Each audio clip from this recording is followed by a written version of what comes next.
Hello and welcome to another run of Wolfdash 5 here on ZeldaSpeedRuns 2. So, normally it was planned that Spicy Juice and Dean are on my side for the match Chess versus Morpha, but yeah, Dean doesn't show up, so hello, Spicy Juice. Hello, Rob. Yeah, I guess I will continue all this. Unfortunately, it may happen that sometimes people are still sleeping and the alarm doesn't go off. It happens. We all have been in such in real life situations, but hey, I can still not complain to be here. I need to still shout out ZSR for the opportunity that I have to commentate here. And I will try my best on the commentary. Of course, chat, you need to help me with this. You can ask a lot of questions. I will try to answer them to the best of my abilities. But yeah, let's talk about the races. We have Morpha versus G's. This is an insane match. It is the semifinals in the losers bracket. Whoever loses is out, and the winner will go to the loser bracket finals against Bewilderbeast. Chad, are you ready? 3, 2, 1, and we are off! Alrighty. So, right off the bat, we begin with our favorite trick, the gay clip. Of course, normally in a glitchless speedrun, what we would like to do is get a Pona and go into order and do all the kind of early game stuff, but the early game is kind of long, so we just don't want to. Instead, we are gonna try to do a trick called Back in Time, where we need to void and reset the console on the same frame. And the first point where we can void is if we clip through this gate, though it can be a bit annoying. It is a bit RNG, there are 8 frame cycles, not really humanly controllable in which direction the gate swings when we bonk on it. We clip inside it with the rock. But yeah, both have a second try. We are gonna use safe bit. There's a specific setup that makes bit Back in Time really reliable to make this frame perfect trick possible. After voiding and resetting the console, we are actually respawning on the title screen and can move. After getting the title screen kind of away, after voiding, we can save the game, and this is essential. What this does is it puts specific file properties that are just basically there on the title screen as a new save file. And these properties are, for example, that we have the Hero's Tunic, the Ordon Sword, the Hylian Shield, and the Epona Tame Flag already on the save file. Additionally, we are spawning in the Farron Woods region and essentially skip 2 days in Ordon. This is huge! And the mentioned Epona flag, it basically means we can ride Epona already instead of taming her later in Elden. So this is quite the beginning for the speedrun. There's a lot to take in, but that is why we are here for the explanation. And hello, Dean! Welcome in. We have just started the race. Welcome TP gang. How's it going? Yeah, both had a second try gay clip, but so far we are pretty even, so it's going great on so far. Are you looking forward to this race today? Absolutely. After all, we are having world number 4 versus world number 11, but we still need to keep in mind why G's has played this game for 6 years, Morpha is around for around 1 year, so the improvement he has made is crucial and definitely not something to underestimate, so we have a big race for this. After all, Morpha has came already this far in the bracket, so big respect there. Didn't Morpha beat Marco unexpectedly? Yes, that's correct. That was a huge upset. Yeah, I think Marco was ahead, or they were pretty much tied, but then Marco had an issue in Harukazu resetting the game before saving on a save file, and that was just a huge blow. It's the most tragic way. Just coming up on the cage here in a second, looking really clean early game. Yeah, you cannot really complain there in the early game. After all, we are doing save bit, so as you might see, our movement that we are doing is rolling. In this game, as human, the best way to move quickly is with rolling. We want to roll possibly frame perfect, so we don't lose speed when going up slopes. Of course, it is really difficult, so there may be a few seconds that get lost here. Though over the course of the race, it shouldn't be a big issue. After all, this is a 1 hour and 45 minutes run. We are gonna expect to be here for a long time, so those minor mistakes or minor issues we are not gonna call out. There's so many tiny things that can add up, but then one big thing can just take all those tiny things away in one swoop. Yeah, especially the tricks that are later coming up, as well as RNG sections. This game has surprisingly much RNG, and yeah, the mentioned Howard here. Goats spawn in the same area every time, but the attention range to Link, as well as the direction they are going sometimes at the end of a loop is determined by RNG, so it's like that, we got an oblivious note. Yeah. G's having a really unfortunate Howard there. Actually 2, 3, 4. Oh, wow. Come on, G's, rein it in. Oh, Morpha's got some issues. Yeah, Morpha also got some issues there. Yeah, it can, even for top runners, it can go anyway. Oh, this goat is still not went in. Morpha. Oh no, oh my god. Morpha with 30 seconds, but G's with the 45. This is not how we want to start. This is unfortunate. Oh, we got Bo too to come up here to the great equalizer.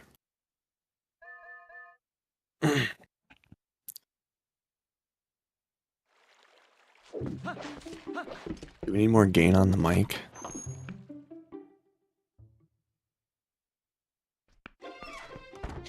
Yeah, next up, we already tamed Epona, so Bo lets us speak to him. With this kind of buggy text, we can already start to obtain the iron boots, which is really convenient. We don't need to come back later for that, and with that we also don't need to beat Fair and Twilight.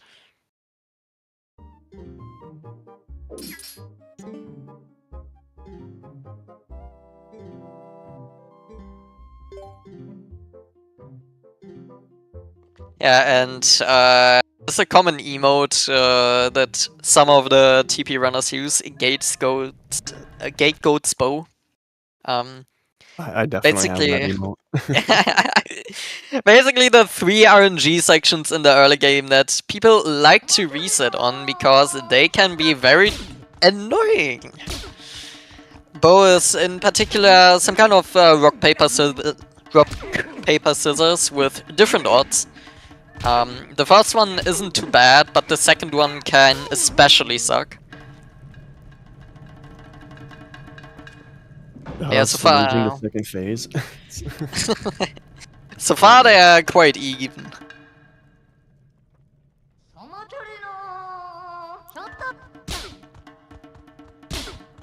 Yeah, to knock Bo out of the arena immediately, we want to have the perfect RNG with him dodging, so that we can slap him and then push him out in about, like with mashing of about 11 hearts. Pretty average start. So big. Yeah, Morpha still got the sub 8 iron boots, but G's doesn't. That is just how it goes. You need to accept it in the race. The iron boot split maybe, but yeah. We still got Hugo, we still got Jamal. We still got so much, yeah. In a race, you just need to take what you get, so there's nothing we can do about it. Also, what you might have seen is the race is safe. Not actually scared. We are using that save later. The save is very important. Jim found out.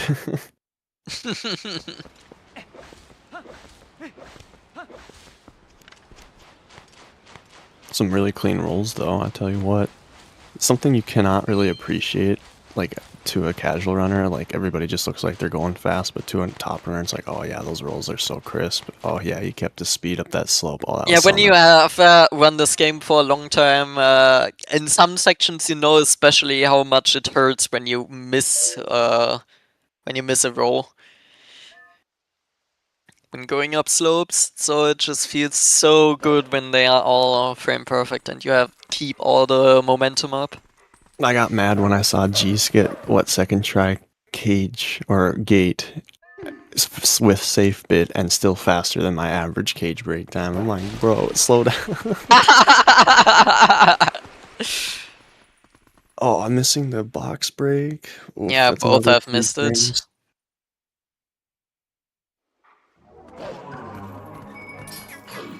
Not the free frames, solo. Okay.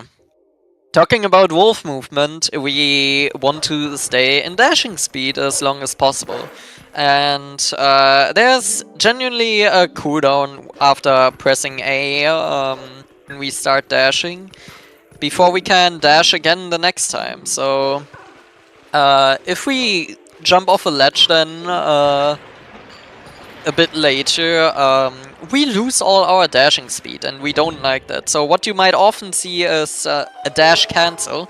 In the first few frames, if you cancel the dash with either a B attack or, for example, going off a ledge, we can immediately press A for dashing again, which is really convenient and makes this movement incredibly fun. So this is one of this really good wolf section, so I'm glad that this is actually a wolf tutorial that is also good for speedruns. There's a lot of nice little niche movement options in this little section. You wouldn't think about it, again, from a casual perspective, but when you go in and grind out this segment, you're like, no way, I can save a half second here, my movement could be better here, your text displacement on Midna here saves half second. It's just tons of little tiny things that add up. Yeah, this is the... That's good. This is What are you especially what this game is quite great in the speedrun about. Ooh, nice one framer there from Morpha. It is just, there are a lot of tiny optimizations in this game, and I'm really talking about a lot. You don't see those shadow time losses really often as a casual runner, and then are often just asking yourself how are top runners that good? They're just using every single tiny optimization. So as we saw, G's ended up getting the Midna skip and the one framer and made back a couple seconds just off of that. Really clean movement. Oh, missing the rooftop text trigger. That's another 2 seconds gain there. It's just tiny little things that can equalize this split out really easily. in this game there are a lot of cutscene interruptions. Basically, if there's a cutscene playing and then it tries to play another, there's often just one frame where we can input A or just any button. Usually we do it with A. And this can lead to the second cutscene being skipped in some cases. Often here with Midna jumps, also with other triggers, like Gorge Void. One framers in this game are just the most interesting part of a speedrunner, because you almost can't even see them as time saved. They're almost like just bonuses, because you can't rely on them.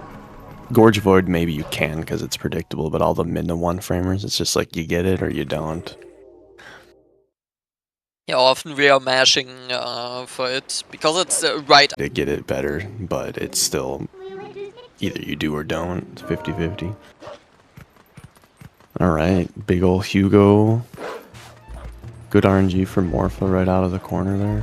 But we gotta get rupees for Morpha because we're playing on English, whereas G's can just steal or rip off Friar later.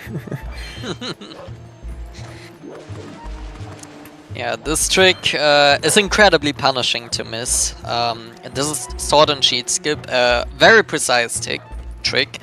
We are luring a Boblin close to the Twilight area. There is a trigger, a ground trigger specifically, that doesn't want us to go in the Twilight immediately and collect the sword and shield. However, using the Boblin, we can jump over the trigger into the air trigger behind it to enter the Farron and thus skip it. Though Hugo is a bit RNG heavy, when he slaps is decided by him completely.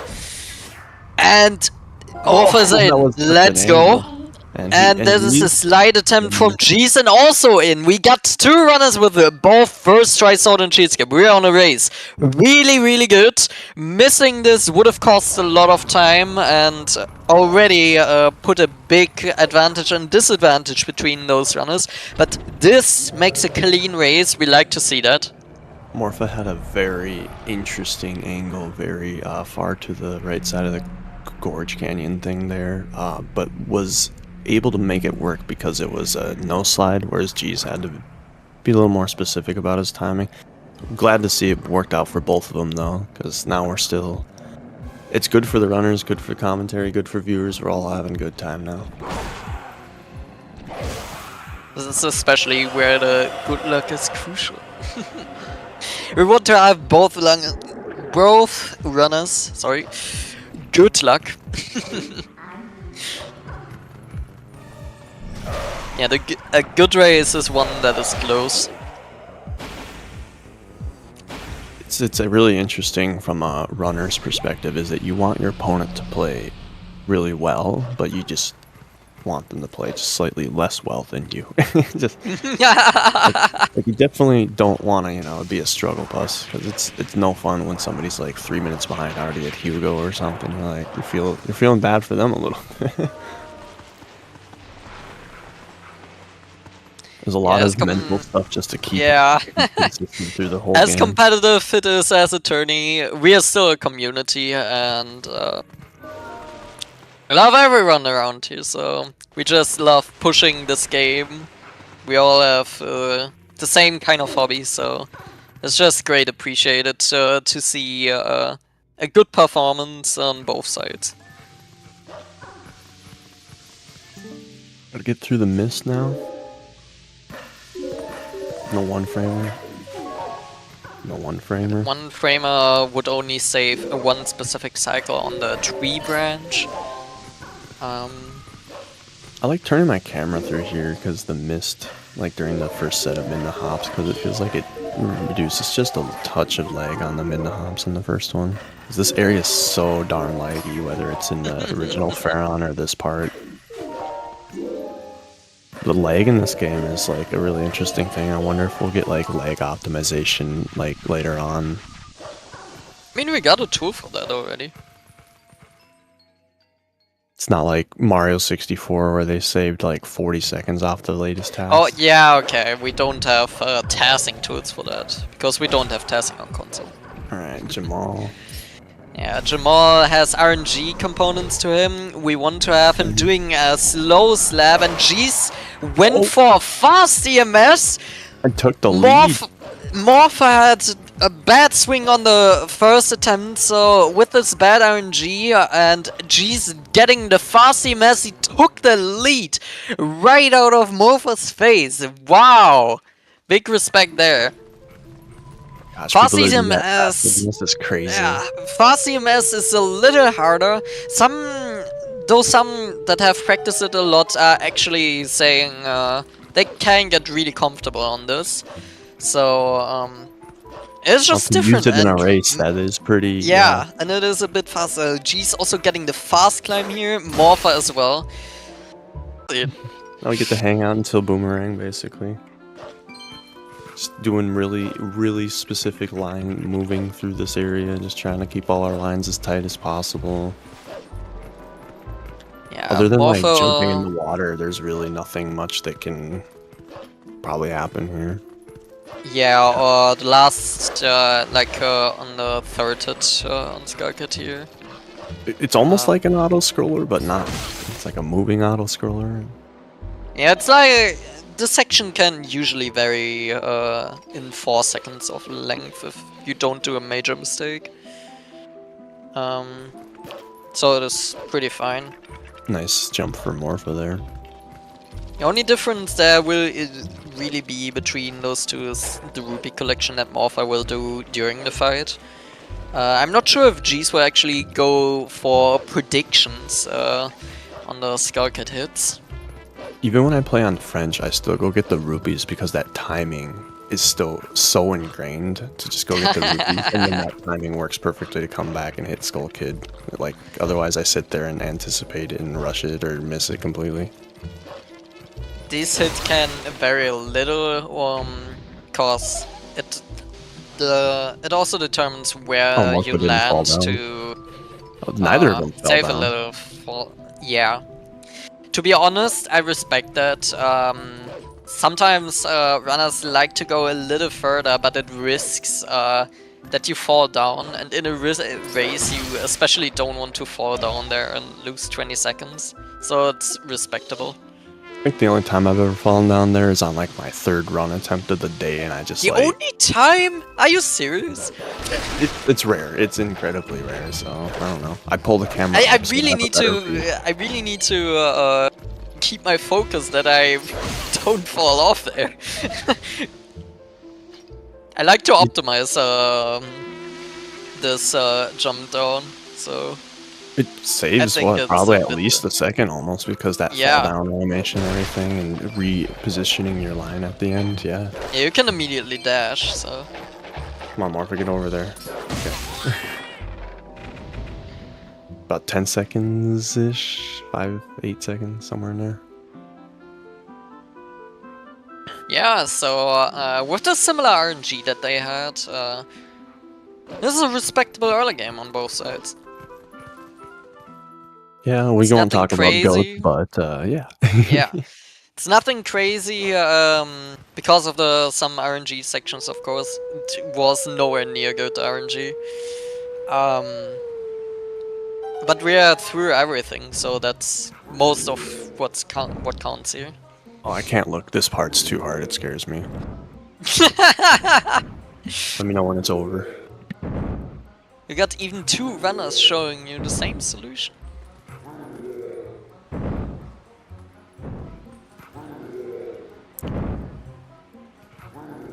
Yeah, this part is kind of a little more downtime, so runners can definitely relax here.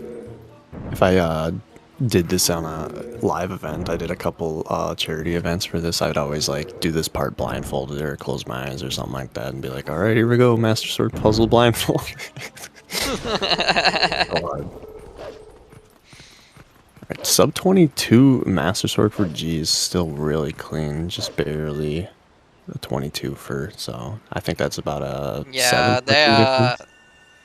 7 seconds difference, yeah.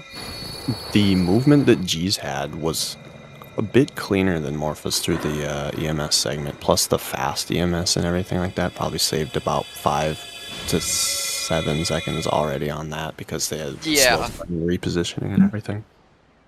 It's just these tiny little things that may completely all be stripped away from them come one trick later on, or morph feel, or...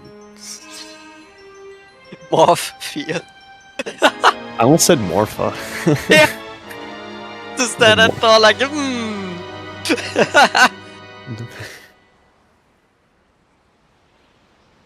Oh yes, the cutscene we love seeing at 20 minutes in the game. Yeah, it's pretty long. It's even longer for commentators because we don't get to mash text. No.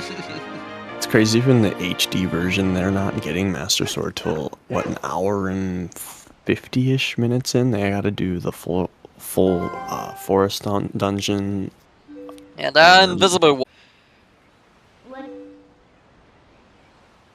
Gotta wonder why they went to such lengths to patch some stuff like that, but then you can still do city early. Like, What?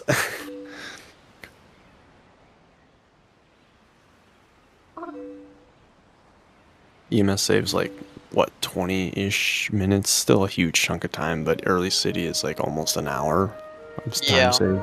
And it's significantly more simple, and any casual can basically do it too.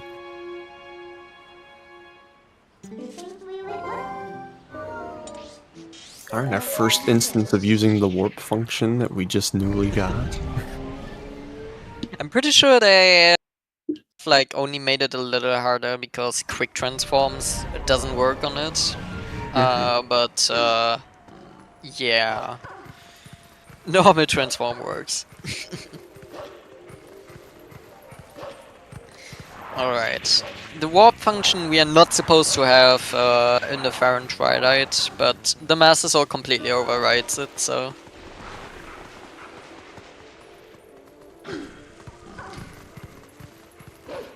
This is the part of the game that if I've done a few run attempts at this point, this is... I could go to try to do Forest Escape before doing Boomerang or something random. There are also some one-framers here on the dig spots. You can immediately press A before Midna comes down on the back of Wolf and slows him down. So it's also convenient. Yeah, because of we have the Master Sword, we can transform in Twilight. And of course, the developers didn't expect you to make the mist go away in the Twilight, so it looks a little buggy. Morpha actually voiding right at the end! That is a significant time loss, damn. Dude, are they on the other side? No. I hate when that happens. Oh, Sometimes- Morpha. Oh, no. Put away the No. lantern, put away the lantern before you get to the mist. That doesn't work like that. Sometimes you can void out right on the other edge, and it will keep you all the way over there. Morpha doesn't. Oh, no! Morpha, put away the lantern! Please! Put it away! That's, for some reason, the only thing you need to do here is just put that thing away. Please, put it away! Morpha, no!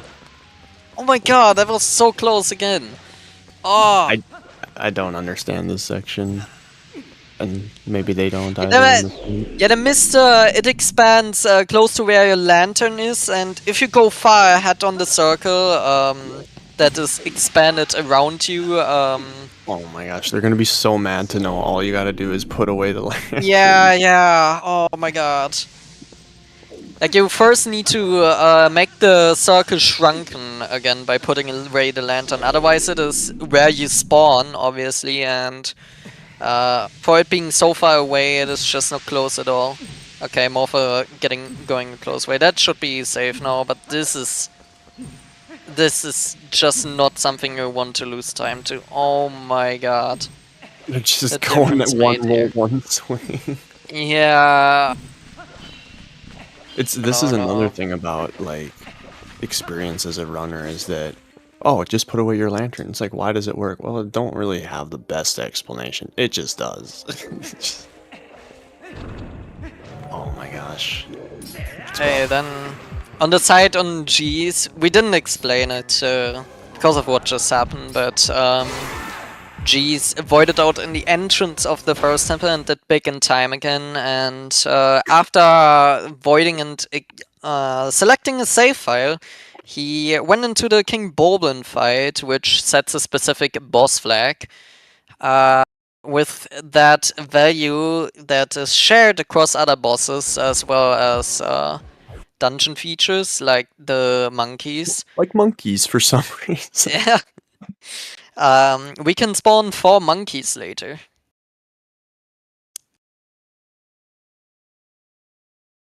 Rip to Morpho's stream.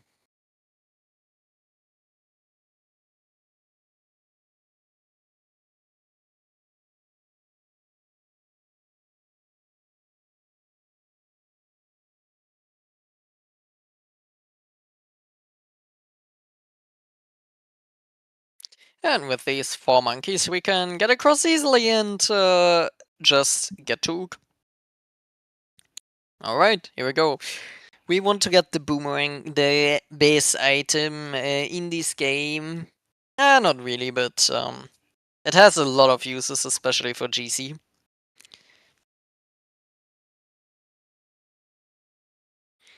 The amount of hops Ook does are also determined by RNG. 2 is the lowest, the max is infinite.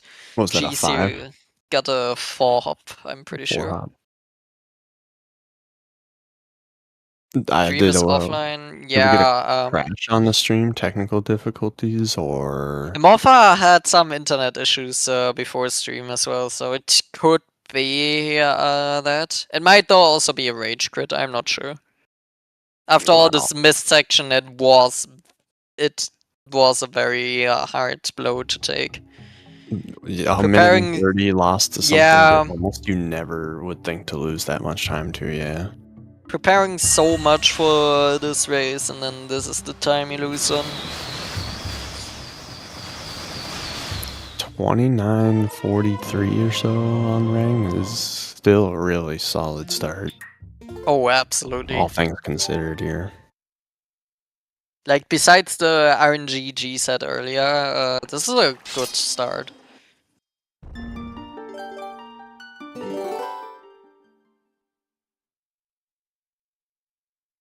Quick little equip on these 2 items, and we're out of here.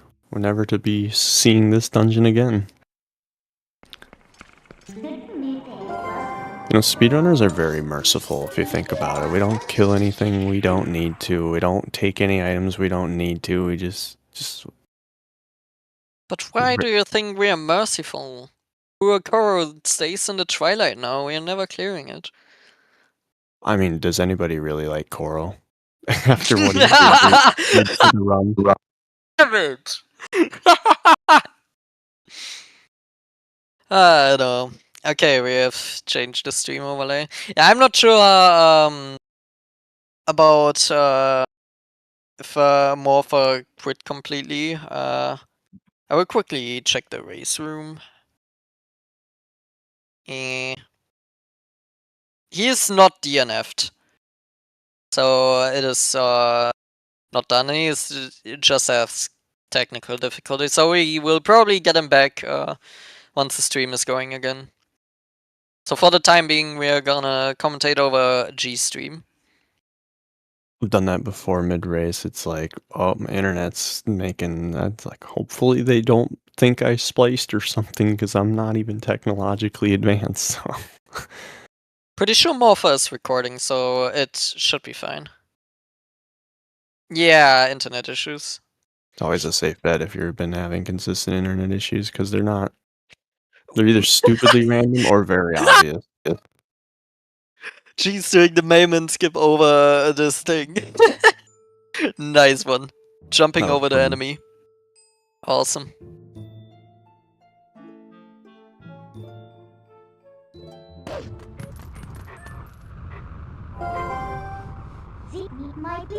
And the stream has not yet come back, so guess we will need to wait until Morpha presses stream again. If he's using the OBS stuff, it should auto-reconnect when it does come back. I suppose, yeah. At least it would be bad for the recording if it doesn't work. I'm also not sure if he watches the restream. After all, he didn't hear us saying put away the lantern.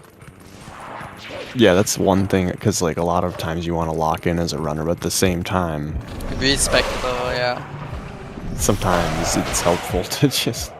Alright. The most important A-press of the game. 1 minute and 5 seconds. Coming right up.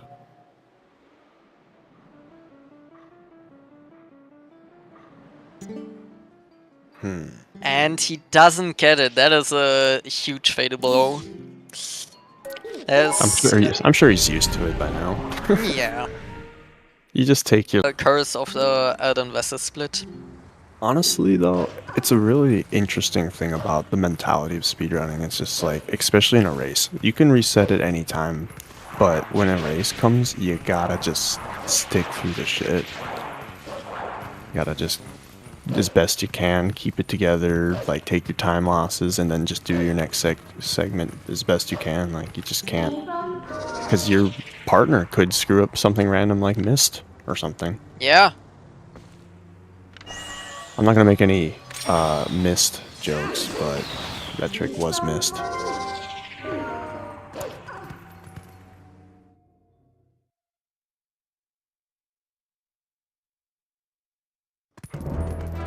Thanks, Sword Christian. It was bad. It was late too, I know, so.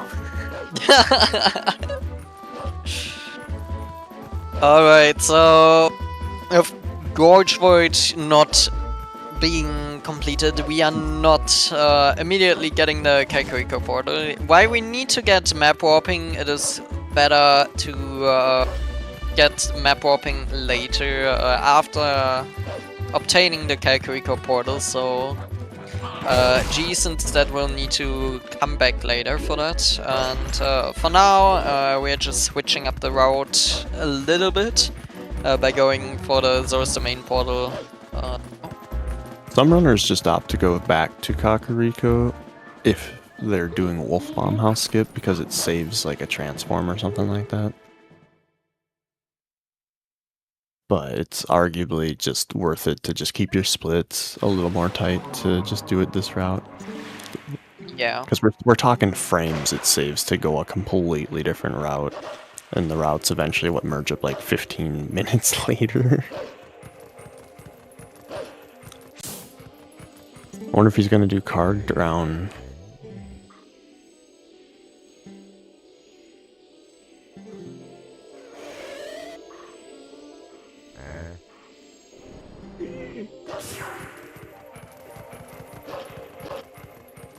Yeah, Card Drone is one of the tricks that saves a bit of time, though can crash the game, so you gotta be really careful with it. I think it saves like 10 seconds, but if he crashes, he's gonna go back to his save file at Forest. Yeah. I mean, the last 7 minutes, basically. Yeah, it loses a lot of time. And if he gets the soft reset versus a whole hard console crash, that's another thing too. Because if you got to reboot, get Swiss going or whatever he's got, Yeah. like, probably not, but still. Though if you are familiar with it, it is not too bad, I guess. So I'm not doing this trick, but other runners are comfortable doing it anyway, so they better know. You gotta get comfortable with knowing what a fail case looks like, and then after that, it's pretty easy. There's times where you just gotta abandon, like, you see the trajectory of where he's coming at you, and you're like, alright, I'm gonna switch to the wolf backup, and just play it safe. Especially in this setting, you gotta be able to adapt on the fly and be able to switch sometimes if you're gonna go for fast strats. Sometimes you're like, just kidding, we're gonna play it safe. I pray for Morpha's internet. That stresses me out so much. I'm literally mid-race and I see my router blinking red. I'm like, no, please stop. One more element of RNG I didn't need to deal with here. True randomness.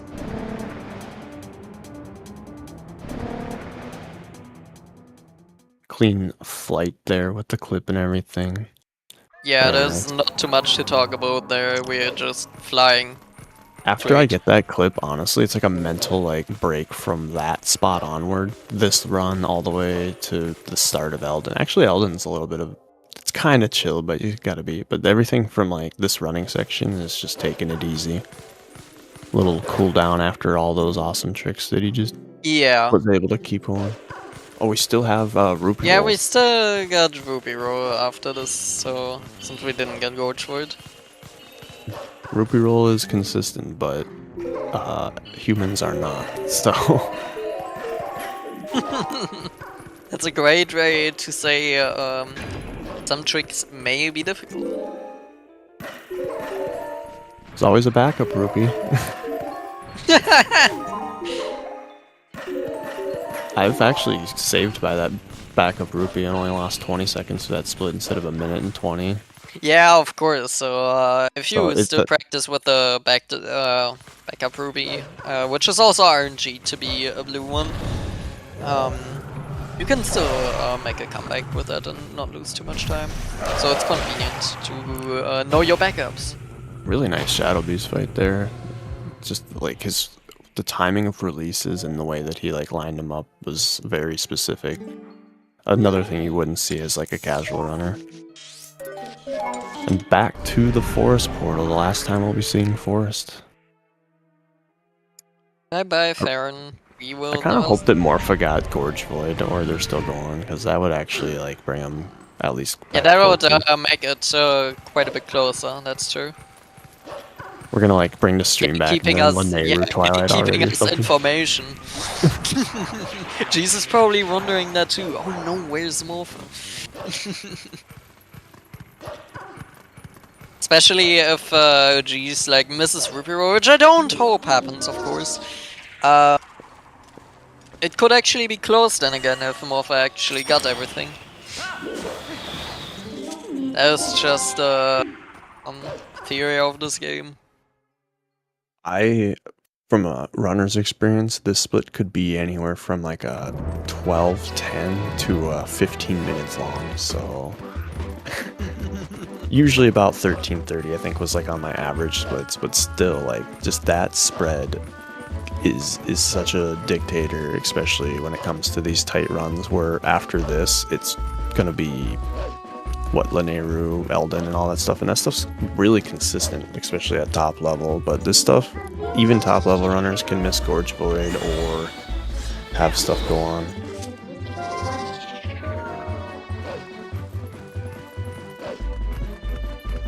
Still got more fuel coming up here in about 30-ish minutes. So the run is not decided unless the internet already did. God damn it.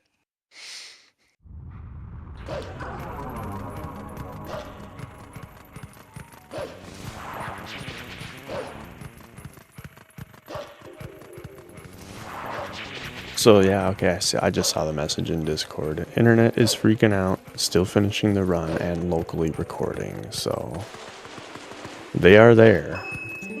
Yeah, it's just a ghost break. Welcome back streaming immediately when it goes good again. Alright, Ruby Roll, G's does the vertical method. So that is precise aiming onto a specific kind of spot. You know, it's either you trade precise aiming for precise timing, and I think the aiming is easier, at least in my opinion. I do horizontal. I have switched to horizontal method recently because I suck at aiming, especially in city. I'm using the Smash Ultimate controller, and my fine aiming with that one versus my original GameCube controller is like a lot more specific. So I don't know if that's a factor because the dead zones on the OG controllers versus the Smash Ultimate are different. I'm playing on emulator, so I can That modify the dead zones. Yeah. Dead zones on emulator, what are those? I played a lot on emulator too, because when I was young learning this game, it was as many tricks as I could on the emulator to really dial in these specifics, and then I would transfer that over to console for trick practice or segment grinding just to make sure the timing was all good. Yeah, makes sense. So many elements of progress to this game in terms of learning or figuring stuff out. And we got Vessel. It's a great speed game, so... It just really is. I always ask, like, how much has this game served a role in, like, character development for so many people in this community? Like, so many people just persisting with the trials and tribulations and hardships of good runs going south, or internet cutting out midstream, or in a big lead in a race, and all of a sudden something happens at Stallord, and yeah. Out in Twilight, alright. that entrance into the well was really nice. I might steal that. Yeah, runners have switched to doing that in top level, I'm pretty sure, because then the keys can't annoy you. so It's you the won't keys, target but it. when he came into the well, he was already facing down too. Like, that's another tiny thing. They were about a minute off before the internet deaths, but we didn't see the big segment to know if anything happened there, so it could be the same minute off, or it could have equalized again. So we're just sitting in Yeah, anticipation, after hoping. if G's missing Gorge Void, Morpha could have already gained some time back from getting it, perhaps. Though we don't know. We will see it eventually.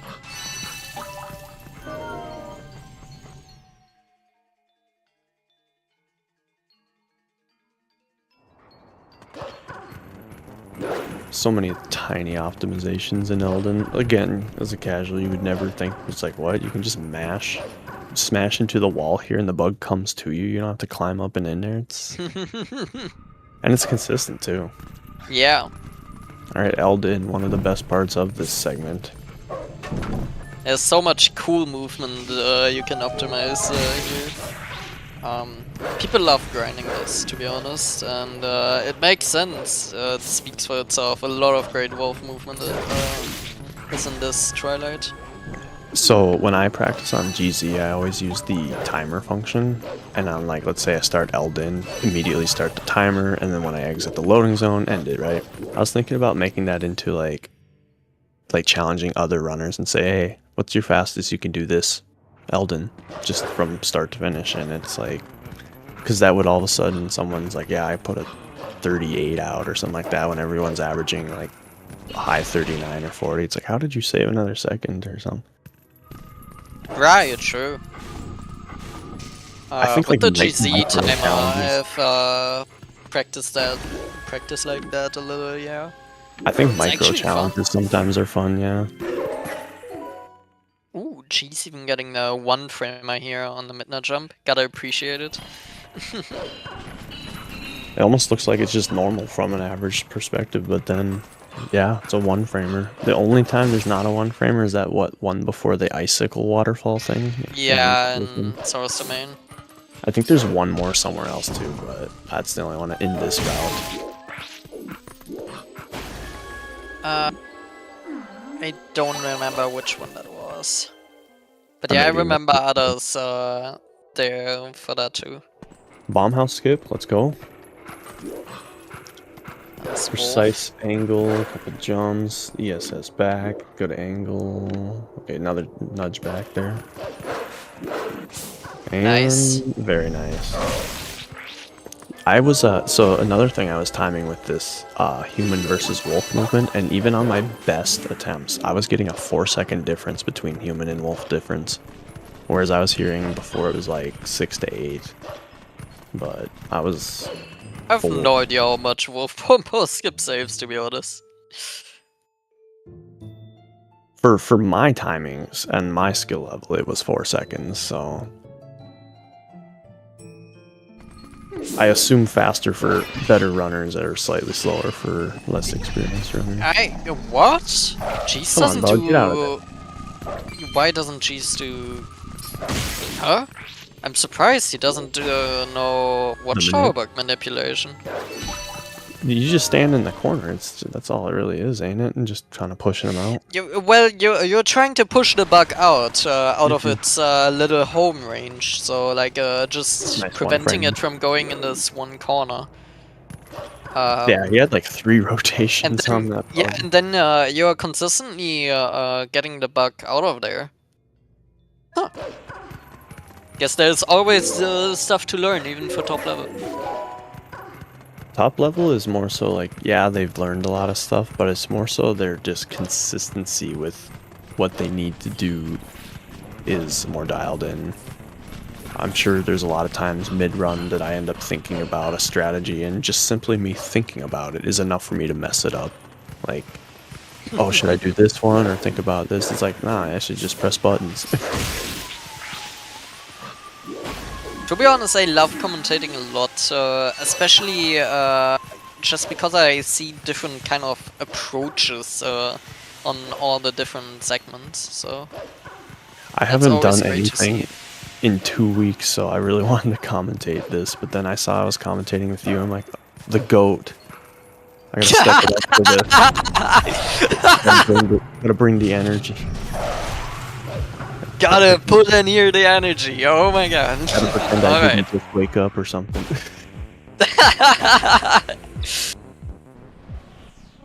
You're a good dude. Hey. She's going for the midna charge one there. I like that one too. Saves hit stun frames. And you still have to wait for the cycle anyway, so it's worth doing. Wait, the midnight charge one is faster? Yes, because you have to wait for the cycle anyway, and No. it prevents the hit stun. Whereas when you hit it with I believe when I started running this game, I used midnight charge before, but then switched to jump attacking because I don't know. Yeah, that is what I saw everyone do, so I switched to that. No way, bro! I'm getting scammed. Like I said, all it does is save the frames of hit stun. Oh, and he saved frames by holding up left there out of that cutscene. It's also kind of easier, right? Like you just midnight charge. Let's say that I messed up the beasts or a little bit and was like slow. Maybe I would do the jump attack, but if everything was normal on that segment, I would just do the midnight charge. Yeah, fair enough. Nice digging there, but jeez. Doesn't do anything. See if he gets gamer side up. The only one framer in this game with a half frame window. All the other ones are one framers, but for some reason this isn't even smaller than one frame. We don't understand why. We still haven't figured that out in the decomp. I probably get the side hop like 10% of my runs, if that. It's so hard. I've never heard of that. It would be surprising if it is a half frame. Huh? I'm making it up. I'm pulling those facts out my ass. You're what? Okay. It feels like it's a smaller than one frame window because, like. Okay, to be fair, that I understand that. Okay. All the other one framers, I'm getting probably 40 to 50% of the time. Gorge Void is like 90-something%. That one. It's a 202 split as far as I'm concerned, or 201, not a 156. It's a 5-second side hop too, it's just kind of crazy. Yeah. That's all, you just gotta press the button on the right frame, and there's no way to like visually time it because it's on a fade in, so. It reminds me of that side hop from Skyward Sword to skip the wing ceremony. But that was a 2-frame window though, lucky people. Good one. Alright, Lanaywood Twilight. Definitely worse Twilight than Elden Twilight. Speaking here not only subjectively but objectively, it is just worse.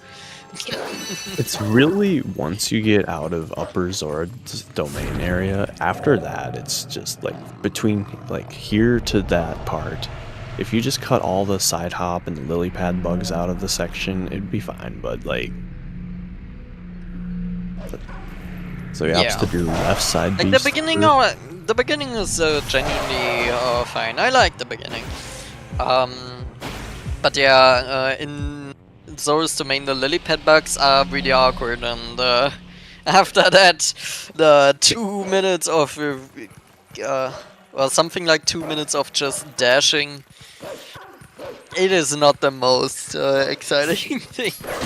No, but from a runner's perspective, sometimes I just hold up and press A, but I like end up resting my eyes or closing them for like 15 seconds because I know. Alright, hit the loading zone. Okay, cool. I'm just gonna like relax for another like 10-15 seconds. Alright, back to it. Beast fight, let's go. I have like built-in like moments throughout the run between like cutscenes to just like let the nerves chill a little bit.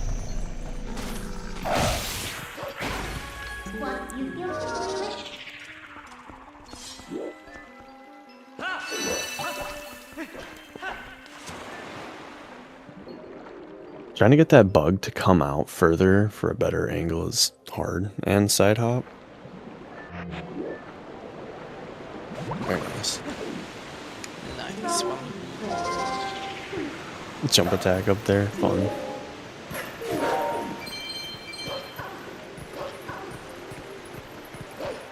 Sometimes just the bugs can like juke you too. You'll just jump attack towards them and they'll just dive away or sit outside of your range a little bit too high or something. The RNG in this split. Yeah, oh, bro, just so far underwater. If you could have waited and gotten a double there, but you can't really predict for that either. Yeah. Sometimes, honestly, in my opinion, just taking lily pads a touch slower and pacing it is better than trying to like rush it out because yeah, you get better angles and stuff. Nice. Like especially when the bugs are more towards underwater, I like to wait because where are they going next? They are not going. They are not staying underwater the next time. So sometimes they dash at you. Sometimes they're just out of range, so you gotta minna charge them or something. It's like just taking it easy, I guess, is a decent approach there. Because rushing it, it's almost like you try to force it and you end up missing and having to climb up more times than just waiting for an extra second. Alright, time to run for 2 minutes across the field. let's go.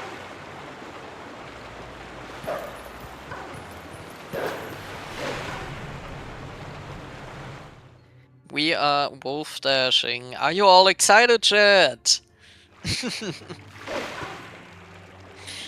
I hope you were able to hear my sarcasm. As much as we like the Wolfdash tournament, this part of wolf dashing, it was definitely inspired by, though it's not very much typical of a speedrun because there's not too much that can go wrong here. You say that, but I think one of my previous runs, I failed that Shadow Beast fight like 4 times, and I don't think I failed that. I'm putting that Shadow Beast fight off.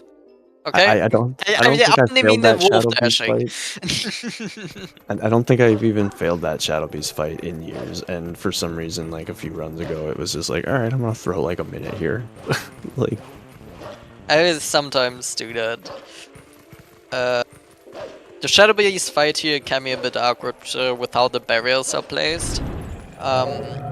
Though knowing how the midnight charge works, it always jumps to the one you target last first. So you want to target the one close to the barrier first, and then the one that's not closed last, so that you intentionally make the Shadow Beast fight work. Sometimes that other beast doesn't even see you for a second. It's just annoying. I think that's what happened on my last one. He just was walking the wrong way. Just chilling, not looking at you. You're behind him. Why should he go to you? He cannot see you. We typically call the blind shadow beasts Walters because they're off staring into the walls. I didn't know. But that guy, it doesn't have a wall to stare in, so I don't know. It doesn't quite apply to him. But all the other ones, like when you go to the Fair on Twilight to like kill the shadow beast, there's or the Death Mountain one as well. They're just staring off into a wall. Does he get the manip? No. Nope. It was too early on that dash, it looked like. If you dash late into that corner, it pops the shadow bug out onto the ground and saves like 3-ish seconds. Yeah, you want to kind of push it a little bit.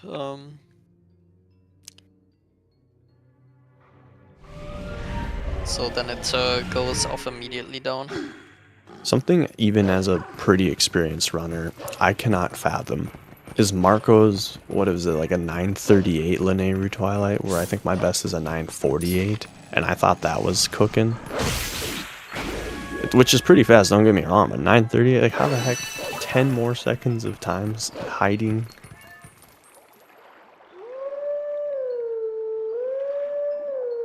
Sub double 10 roll Nairo bugs. Twilight is already really difficult, but yeah, there's a lot of RNG actually as well that you just don't see. There's another micro segment I'd run, just hit the waterfall side hop save on GZ and then get to the loading zone, and I've done that probably just a crap ton of times, so it kind of comes fun because That is that's a like good realistically thing to practice actually, yeah. it's one of the only parts in the run or in this segment that really is like a big discrepancy in your time difference between segments. Whereas this area, river bugs, it's pretty straightforward. Yeah, it's pretty consistent. The only thing like that is worth even practicing is like the ending if you want to have a fast bonk. Bonk. But even that is not too bad once you know what you're doing. It is like any other trick.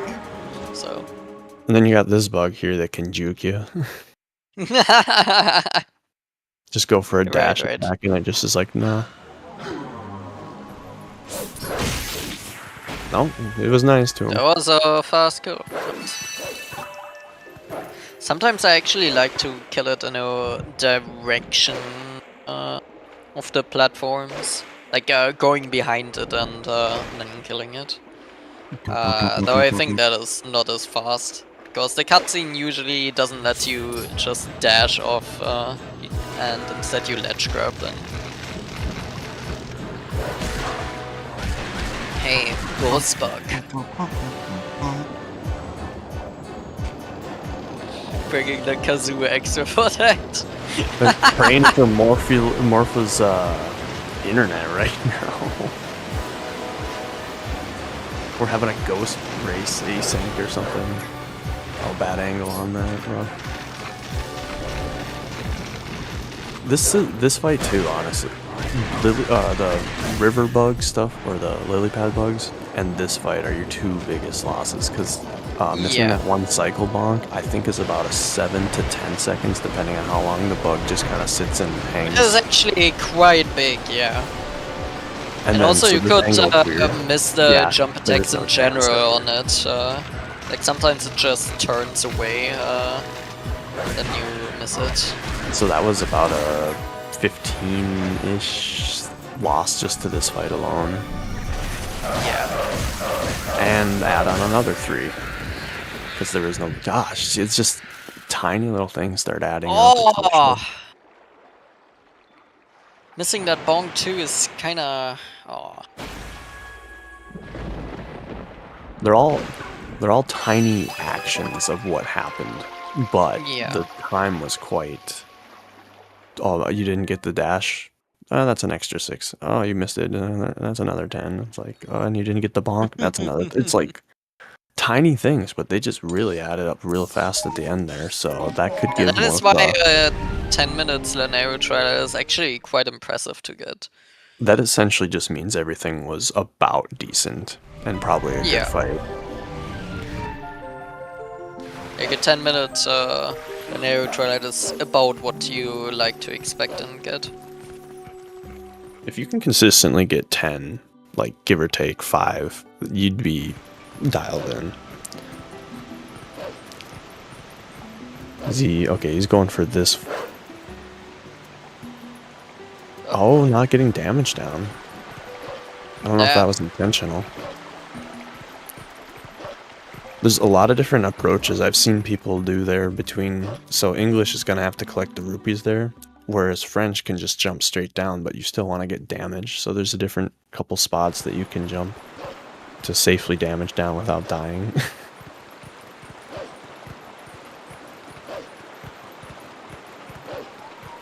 Where's Morpha? So they are ghost racing. They are here in spirit. They may have gotten captured by the Twilight bugs and banished to the Shadow Realm, but hopefully they'll be back. Wolf Jam. Get your ooh-woos in chat. No.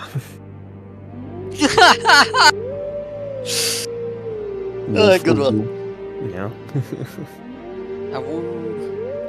I don't know if anybody's watched Swift Ike, but I was hanging out with him a whole bunch when him and I were both learning the game in COVID times. And yeah, it was a constant ooh-woos in chat for this.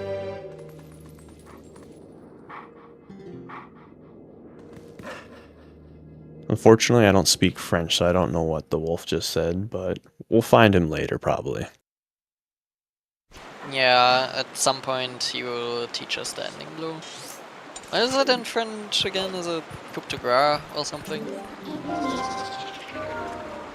I haven't played this game in 2 weeks, and now watching this again, I'm like getting it. It just comes back every time I see a good run. I'm like, oh my gosh.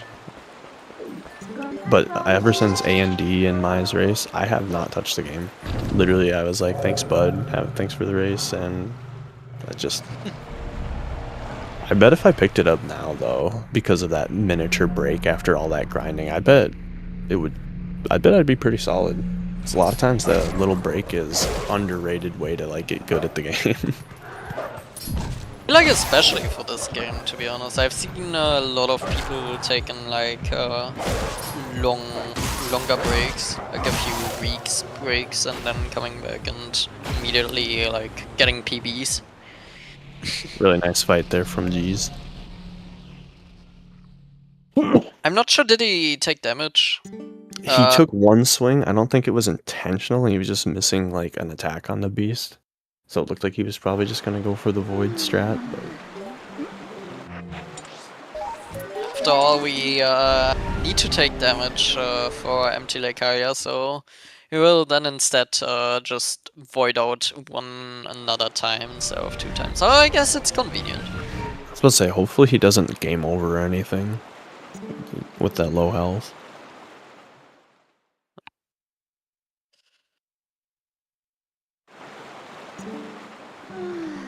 Tech smashing is so clean here. Yeah, I was just about to say, it was such a good tech smashing. I was doing a side-by-side comparison with my run and someone else's run through this segment, and I lost like, just talking to Isa, I lost like over 1.5 seconds or something to them. I was like, come on. Wind Waker speedrunner can't mash? Like what? This is unfair. It is. The plum cuts. Oh. He had the right angle off the dash there, he just took it too far left.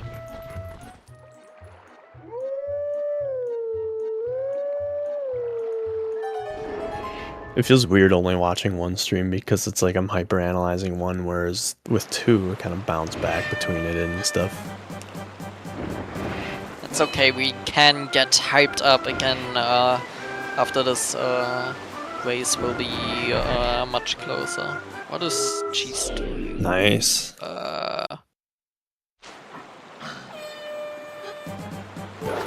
Hey, just don't... What? Okay, he died.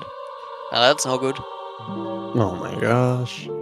That's gonna not set him back any, thankfully, but... Alright, let's see how he handles this. Empty like Hylia! The water got sucked up. They must be having a drought or something, can relate. It seems like the developers didn't use the minigame state for this map, so for some reason on unused states there's just no water. Ooh, we need to do the backup. We had an angle change and an early roll there instead of a side hop. If Geese knows its backups. 1, 2, 3, and right there. Backflip. Rang, yep.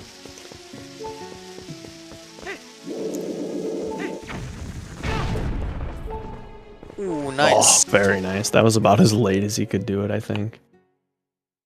Good one. Because there's a 3-frame window. That looked like frame 3. Unfortunate that they didn't get it immediately, but he knows it's backup, so that is why it's important to know your backups, especially for a race. That lost him 10 seconds. Maybe, at best. Because that was a quick that fix. bad. Ooh, IR strats! I love this. I've seen that before, but it's been a long time.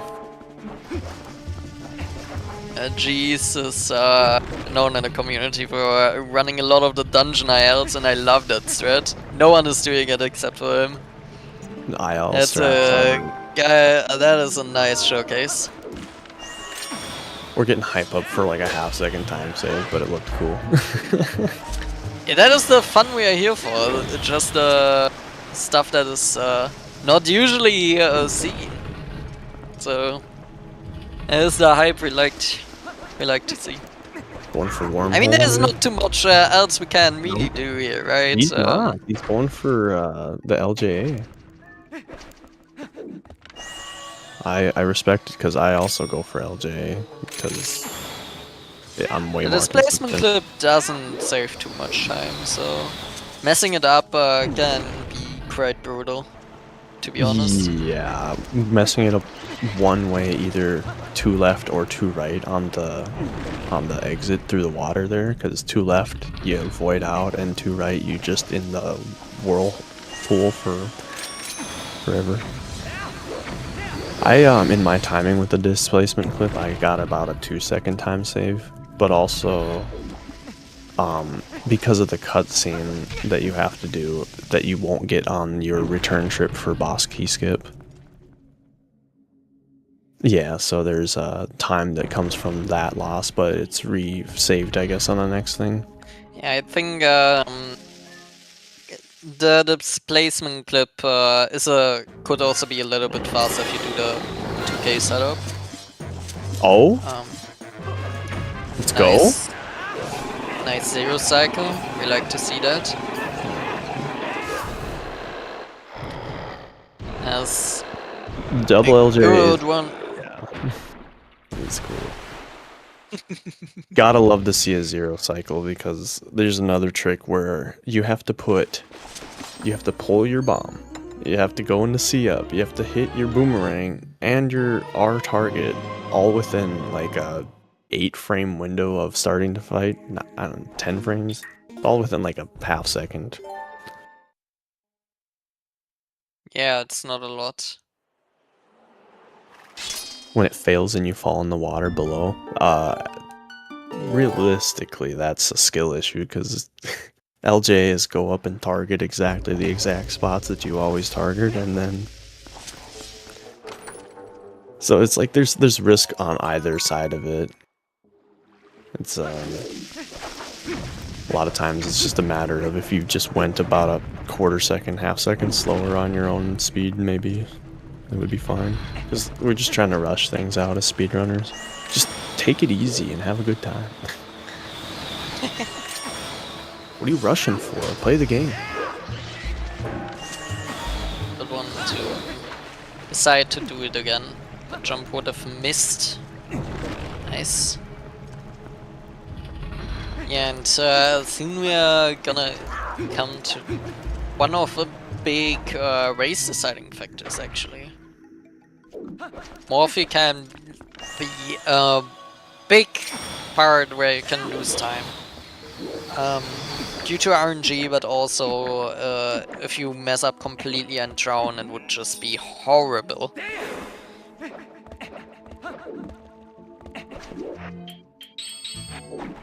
Really clean entrance there.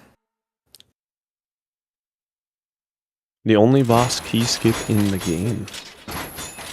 Yeah, even though we can go through pretty much all boss doors now with displacement clips, loading zones are tied to doors there. Just this one isn't.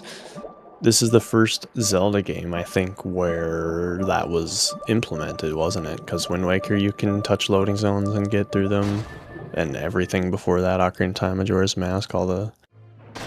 So this is probably the first game where they tied that function.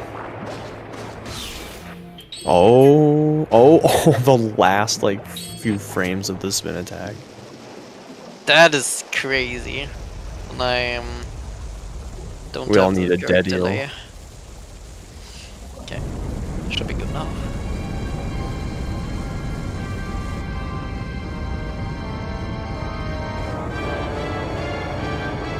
First phase can mess a little bit up with how the high jumps. But thankfully it was still working, even if just barely. It's never a problem until it is. I know, it's crazy. Oh, just the latest timing he could possibly do for that bomb. Yeah. I don't No, think... it's not one bombable. I think the RNG just wasn't working for that. No, Well, we're in a race, so we want to stay safe after all. You know, in all the races, I think I had one bomb attempt, like it could have worked, and I still obviously didn't go for it, because like even the RNG is just so rare to get a Yeah. open one attempt. It was actually a really good pattern by Morpha here, so Yeah, that's about as nice as you could yeah. ask for. Morpha got really close to the center immediately, so G's had a pretty much perfect Morpha here. And she's going very high. Yeah, long cutscene though. Gotta take out all these pillars first. That's a good one. We like that. GG's. Yeah, that was a good play. He was able to get up on it. Still in anticipation for Morpha right now. Yeah, whether he got the Morpha, we don't know. Yeah, the race Surely it will it come is still back. in progress. Surely the internet will come back. We need to see. You think I should ask Morpha for an update in that Discord? No. Like, no, like, did you beat Eel yet? Like, we just We'll want be to know. disrespectful. We don't want to rush or interrupt him. Because maybe he doesn't even watch G, so... We're just gonna have to wait and see until stream comes back. I was about to say, I don't think they're watching anything requiring internet right now, potentially.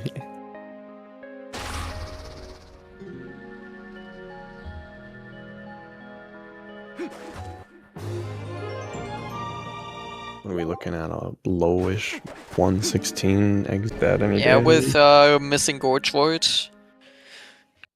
Or did That you is forget about that? acceptable. And probably another 20-some seconds to Laneyru. Yeah, of course there have been tiny mistakes, pretty much in many places throughout the run, so... It's not perfect, but we take that.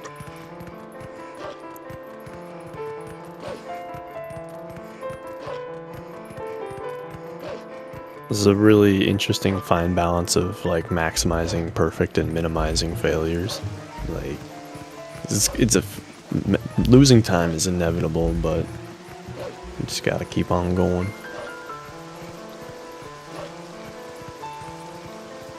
Yeah, in a race especially, I just love to see the different risks that runners take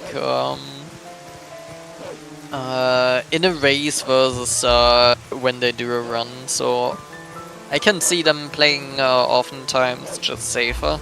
Especially Morpha is a good example. I think we only had one time where someone went for a one-bomb Morpha.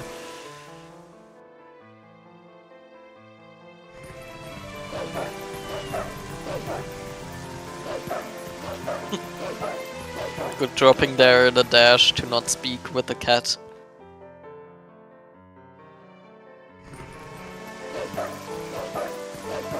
It was kind of downtime too. I mean, there's still a lot going on in this split, but Yeah. it's kind of feels like it's just another running segment. At least until here. Now we get to see Louise No stale months there. glitch. We don't see Louise glitch. It looked like a frame early, a frame or two early. Yeah. With a dash there.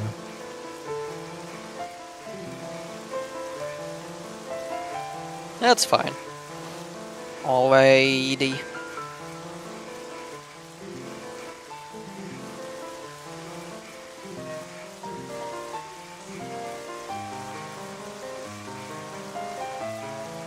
I like the Louise glitch. 1, it saves time, but 2, it just makes it look silly.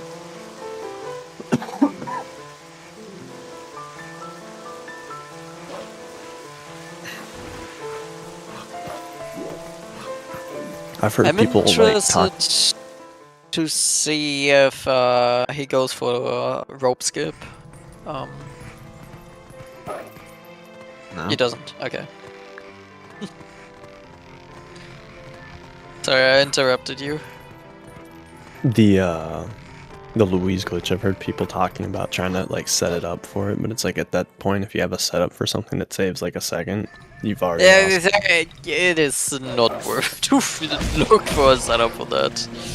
I agree. I treat it like another one framer. It's like either you get it or you don't. You can practice it a little bit, but even then, it's like, what are you gonna do if you miss it? Reset. It's just, ooh, cool, I got it.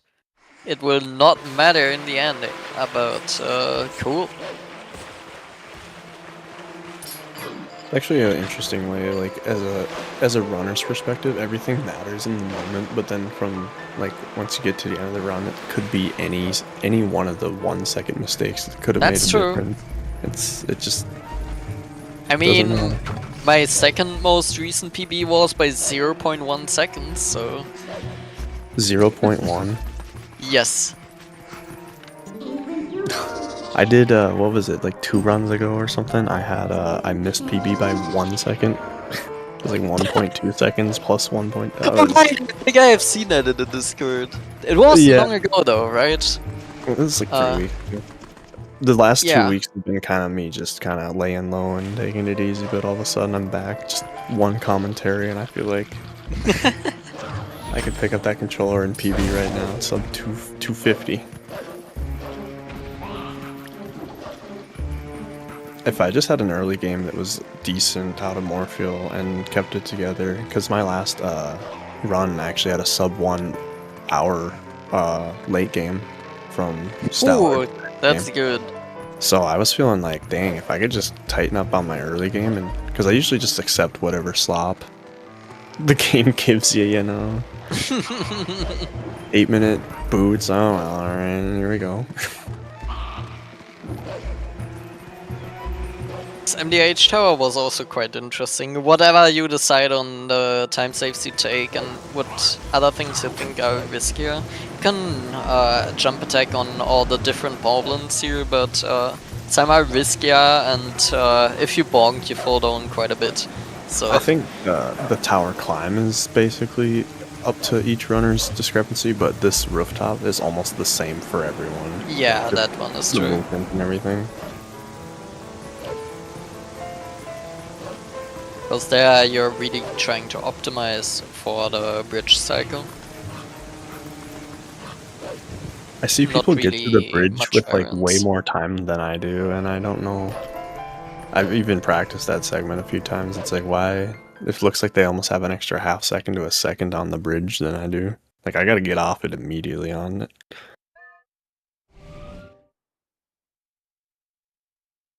Could just be small things like on which side of the box you go on, I don't know. Maybe. That's all it could be, potentially.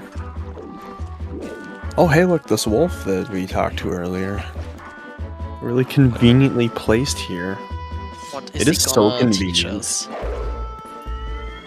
The fact that you were like, oh, yeah, we're just going to is this guy later and really convenient. Because the other wolf would be, you'd have to clear Pharaon, so that's obviously a no-go. And then any of the other wolves, yeah, this is. Yeah, and for other wolves you also need specific states set, so that one is just the most convenient one. I think the second most convenient would be the one at the entrance of Lost Woods, the Howling Stone for south Castletown. But you just need to go through all of Castletown. I was thinking, is there a one, because the wolf spawns at Arbiter's camp for one of them, but I don't remember which stone. It was in Lake Hylia, the stone. Though the inconvenience there is you are getting warped to Farron, so it obviously doesn't work for that. Oh, yeah, you'd be so far. You'd have to run. Oh my gosh, that'd be... Okay. I was like, oh, that seems fine. No. The fact there's no warp portal. I guess the, Desert Mesa with the dungeon in which we do all those fights in, I don't remember what it's called. COO.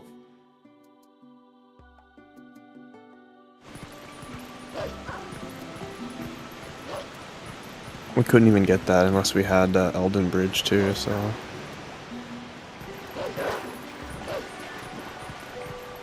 Really nice waterfall hop-down movement there. Saves like 2 seconds. How is the race so far at this point, other than Morpha has been losing his internet today?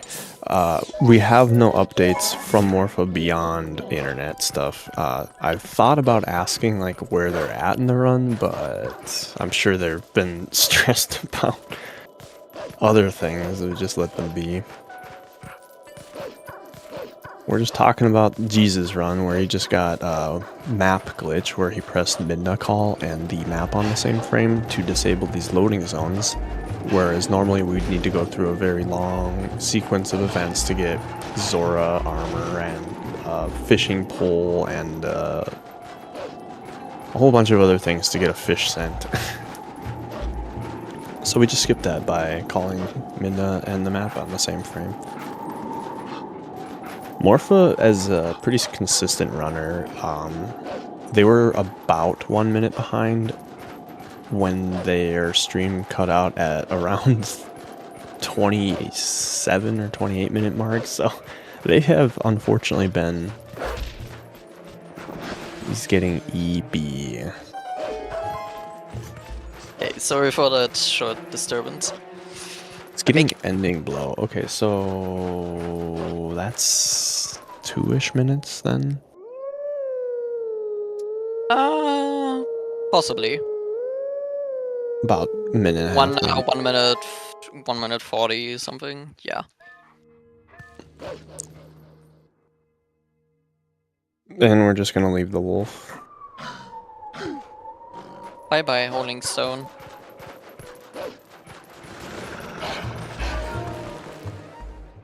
Now for the cave that either is going to be the super easy thing or annoying. No in between.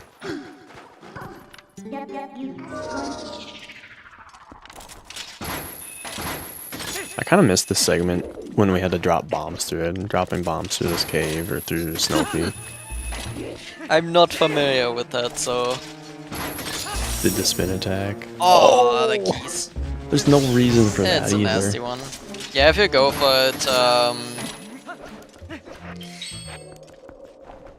yeah, if you go for it, you sometimes love to just claw shot around the keys and pray. The fact that Keith almost like targets in on you perfectly to hit you mid claw shot is actually kind of crazy. Like it doesn't continue to come down towards Link or something. It somehow catches you mid claw shot is crazy. I mean, we are claw shotting very close to it, so it makes sense in the end. No spiritual journey. Apparently if you use your ball and chain on this tree, it crashes, I heard. I've actually not tried that before. I was, I watched a short YouTube video about the supercut on the race here. And one of the comments is like, yeah, if you hit the tree with your ball. So I was like, I don't know if that's true, but it'd be interesting. I'm honestly curious to try that, but after the race, if I remembered. Crashes are interesting after all in this game. Especially the random ones. Oh, you transformed? Game's gonna crash. Why? Bye! Because it said so. I'm so thankful that I've never gotten one of those. In all the time playing Twilight Princess SD. However, on Twilight Princess HD, on the very, very few runs that I even did of it, there was one with Ardrock where I got the sound glitch and it just hard crashed. Yeah, the sound glitch is very interesting there. That's true. I killed Can only Argrok. happen I'm like, there. cool, heck yeah. Went to, I got my minute cutscene, and then I come back to just a hard crash, and this was like, What? yeah, no, that was exactly my reaction. The only reaction you can have there. Nice Minna skip there. Really clean snowboard. Nice. Yeah, I think on the transform crashes, I have never heard of someone getting it on Dolphin emulator as well, so we cannot debug it. That's the unfortunate part of it. If it would happen on Dolphin, we could probably get closer to understand why it happens, but it seems to be a console-only crash. Do you have a disc yet? No. Oh, missed that somehow? That looked looked like it worked. clean, actually. Yeah. Just hit ball and geometry, nothing happened. Yeti. Probably just a cheesy save, so before that. Because I think it was, they were suggesting during the Yeti races. Oh. Because And then I could see more. Because you wouldn't have your ball and chain pre-Yetis. No. Then, you do have the ball and chain with the Yetis because you will need to beat Snow Goons. So Nice bomb placement coming over here. yeah, I like the bomb strat, but nice, clean.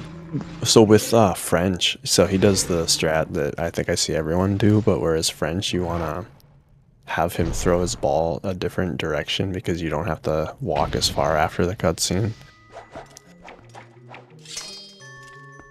It only saves like half second, but you can dictate where he throws his ball so that it's closer to the whatever door you need to exit towards. And now he just saves and leaves. Ball and chain acquired. He doesn't need to get rubies, so bye bye. As many runs as I've done with still no crash. Alright, myth busted. Not as many runs as I've done on English with getting rupees and stuff. I just got my French version and I was like, it is kind of nice, just especially with the subtle differences through Snow Peak, and then unfortunately the extra time that you have to get the cannon. Especially Zand. That time loss is kind of lame. I was like, I had a perfect Zand fight. Why does it seem so slow? Oh. Yeah.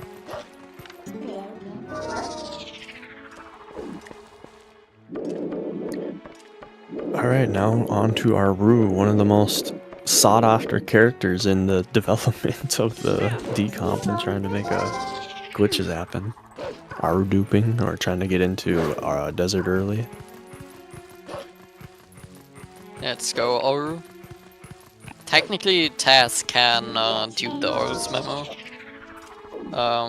With item weird delay, but it doesn't do anything.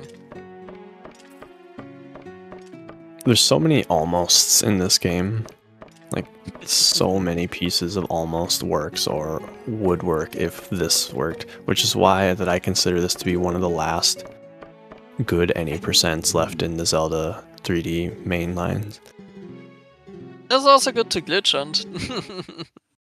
Well, I mean, don't glitch hunt too hard and don't want to break anything. Yeah, we don't want to have early higher castle.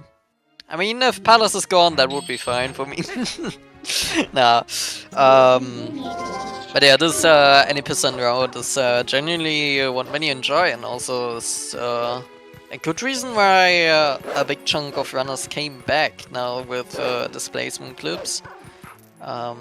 This is arguably the best the run has ever been in terms of consistency. Like, no, like Stellar Skip is still bad, don't get me wrong, but by comparison to what it was, it's loads easier, so much easier. I also like just not having to do the rest of Age. to be honest.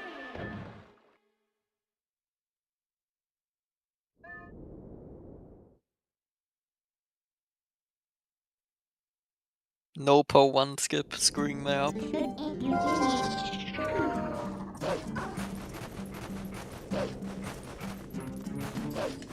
Alright.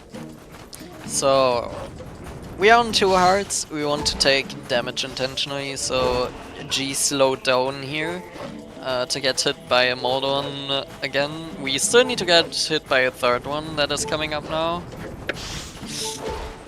Nice. Nice.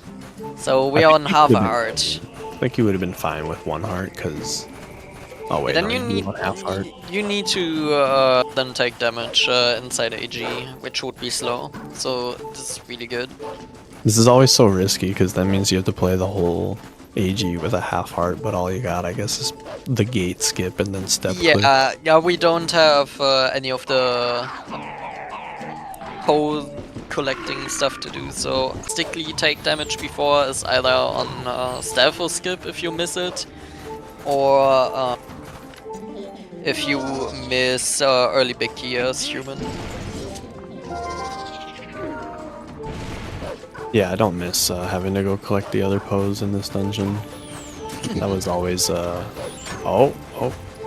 Struggling a bit there, yeah. I was about to say, you just gotta nudge a little more right there, and then he did it. I helped Pidgey after our race, because we didn't get a restream, so I pulled up Pidgey's stream on my stream and went through a quick, like, run analysis, and when I got to that part, they were in my chat, and they're like, what's going on here? I'm like, oh, I'll show you, and I gave them the tutorial on how to get it every time. It's another fun thing. Really it's like, nice. you know, I want to... it's like beating people, whatever, cool, won a race, but, like, hopefully they come back with the strategies and skills to... Nice. Just lining up. Good lineup. There's no way that was faster than just doing the 3 side hops. Because I do side hop, and then during the second side hop, press B to get the slash out, so you can insta auto spin. Spin attack. There you go. What's up? Well, we're commentating for G's. and Morpha's here in spirit. Just hanging out, watching some Twilight Princess run.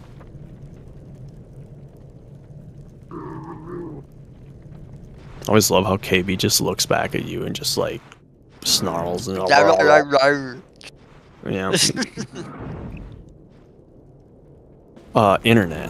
Internet is what happened. Morpha's still in it though. Yeah, the race is still progressing. We just don't really see where he's going.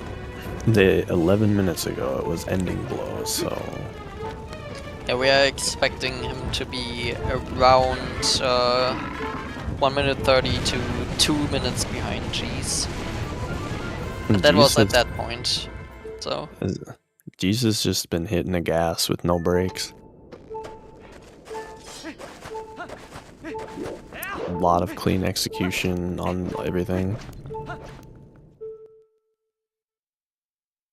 Would be epic. Yeah, if he is tied, that would be so epic, to be honest. I mean, we are hoping for a close race as commentary. Oh right, he does this strat. I think I've heard that Jeez wants to do the roll there because he has like seen or maybe even dreamt of getting a quick climb as human there, and he just wants to get it once. So he always does it like that instead of using the claw shot. Alright, does he do the roll here? No. Nope. Does not. If you flick the opposite direction for a moment and then re-flick back, you can get an instant roll without picking up the skulls there. Tried to switch to that, but honestly, picking up the skull feels like a meme time loss.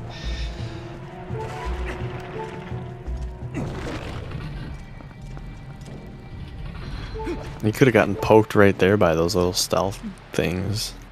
That would have been game over right there. Yeah, they do a quarter out. Oh, they only do a quarter. Yep, we are human. Guess I'm used to getting I mean, poked these at the little tooth pickles there, you think they are doing half hard? I'm used to getting hit by a wolf by them because of the old route. Fair enough. During what, the third po, when you're trying to like get the re-deads and the rupees and the style childs and open up the, yeah, that one, that area.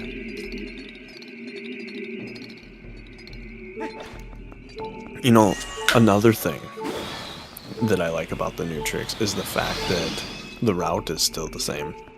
It's like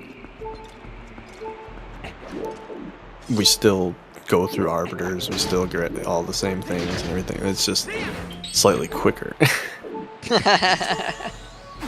And it's not removing like anything that people are gonna like ultimately miss that much, because like I said, yeah, they also had like some RNG sections. Let's provide a clip on that note. We are gonna see human Bosky skip. Oh, never mind. We are not. Jesus, playing it safe. Yeah, as I said before, if you missed it, it is actually more significant time loss here for G's, because he's also on half a heart and we want to die on death sword skip. So if he would void there, it would also be a death that would lose a lot of time. So I respect the decision of just going safe here.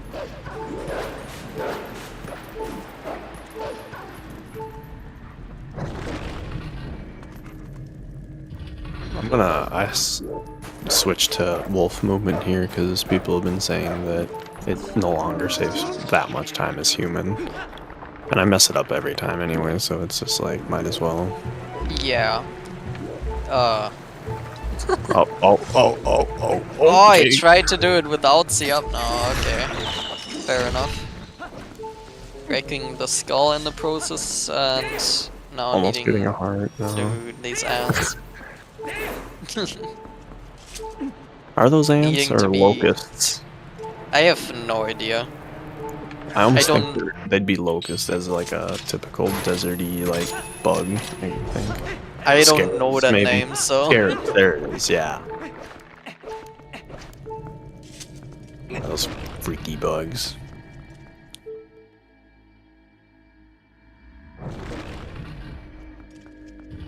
Shout out to Scarabs. Orcus. Yeah.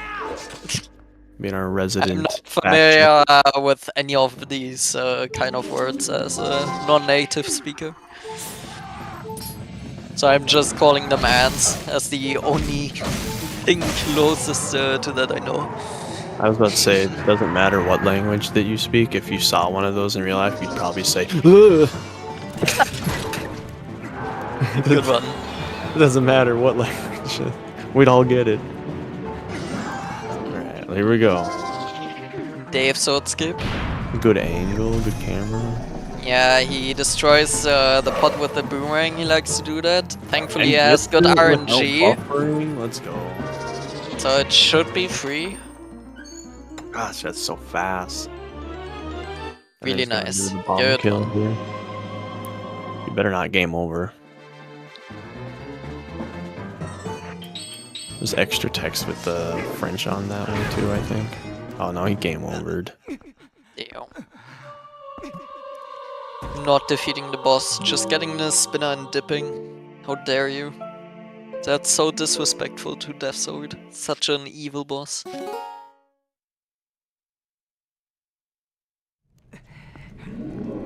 Shoutouts to the mummy. Inspiring this dungeon. Nice one. Nice little DF walk there after the spinner to each door. There's so many tiny micro optimizations, like Yeah. this jump right here is really specific. Actually Doing a quite roll precise, here yeah. instead of like a spinner or something. I see people side hop there versus just angling right to it. DF walking to the doors, pressing A just before the spinner track to like get you on quicker, like that. Like this Yeah, this cycle's free. That's about as nice as anyone could ever ask for. Oh my gosh. That is like perfect. Oh my. I love seeing that. That I don't even think that room is on a specific cycle when you walk in. I think it is different every time. I don't think. I don't know. Maybe it's on a global cycle.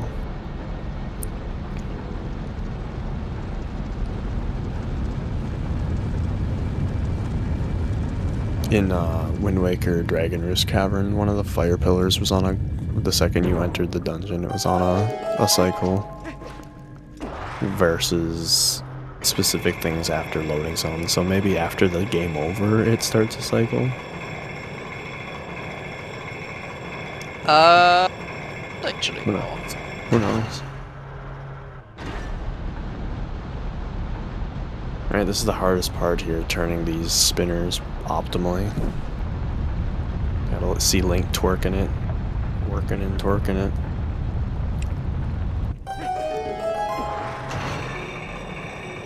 The little press A to get on quicker. DF walk. No, the roll out of the spinner. Nice. Good choice. Yeah, auto roll. I feel so smooth with an auto roll out of a spinner. Alright, the big one. Now time for this bonehead. Alright, time for spinners. Spinner, yeah, I'm already fumbling. Time for standard skip! First, we're waiting, of course.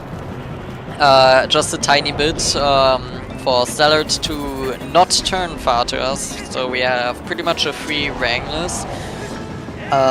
We want to get close to the edge and then do a claw shot actor displacement. Usually when we claw shot an enemy, we are claw shotting to it, but if we fall off a ledge while doing it, then the enemy is coming to us and we want to lure it in this specific corner. Really good first try there. And then we still need to get through the gate. For that, we first need to displacement clip into it. We use the spinner for that, and then with the claw shot, since it ignores walls, we can get through it immediately. First try. So fast. Let's go. Stallard literally didn't even see what was going on. The dude was in and out like a burger. That was... Oh yeah, we need more of that.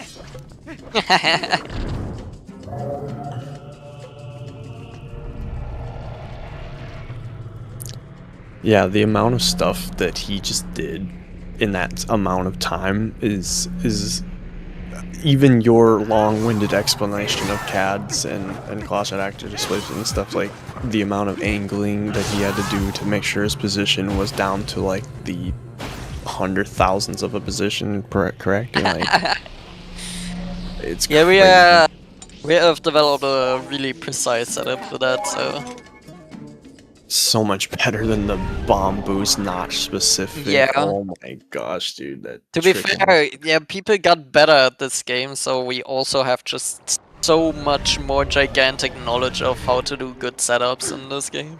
So stuff like angle changes and position changes are pretty consistent by these days.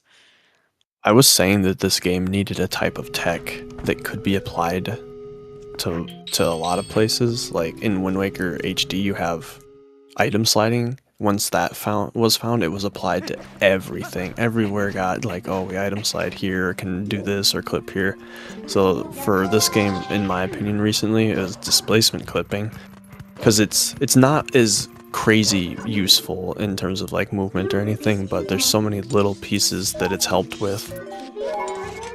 You would never have thought, oh, yeah, a lot of really tiny optimizations. In City, we'll be seeing the biggest part for this run, I'd say. The gate clip.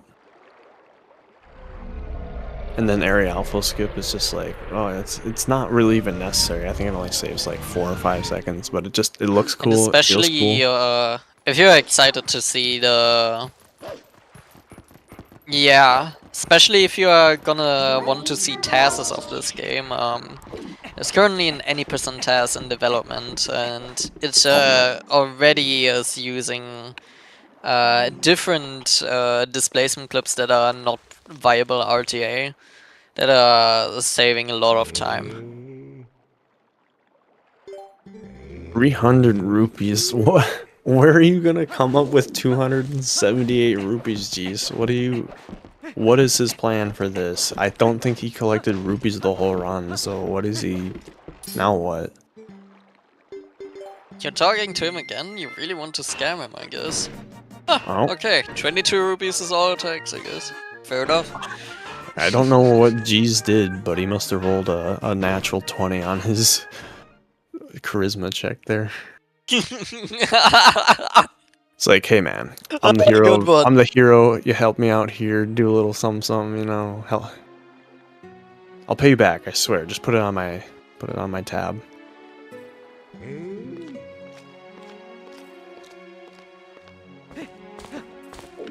Double side hop. Let's go. Impossible. I've heard apparently that mashing start to get like the can't skip or the impossible or whatever it actually creates lag frames, so I don't do it as much anymore.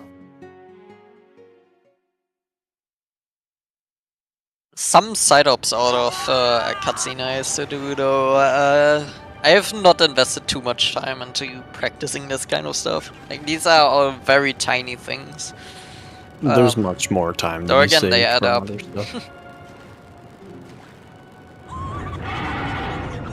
This is more just a knowledge kind of check, I feel like.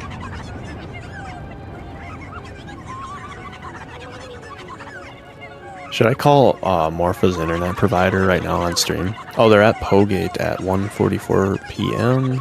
So that was long ago. 8 minutes ago. 8 minutes ago. That means that... I have no idea. Don't even try. I was about to say, if they had a good Stalwart skip, it's still a 3-minute gap, because between Death Sword skip and the absolute... If Morpha loses any time to AG, it's 100% gonna create a bigger gap, because that was about as clean as you could ever ask AG to be. Well, there was stealth skip, but yeah. Oh yeah, that was about a 20-second loss probably. But still, like, Death Sword skip, the perfect spinner room, Stallard, oh my gosh, like, it's just, I forgot about that because everything else was so clean.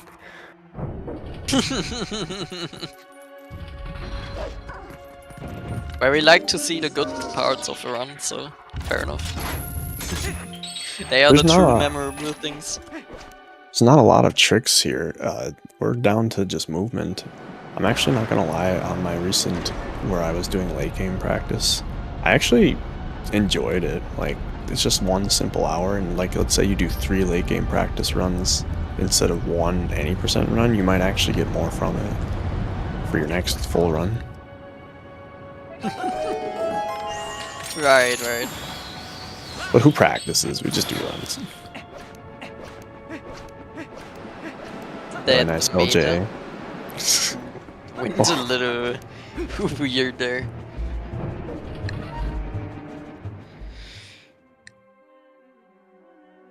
It's crazy. I was talking to someone too about the spacing of rolls, because they weren't considering how rolls like spacing. So we do a DF walk here, or instead of just start with rolls, because it's just better timing.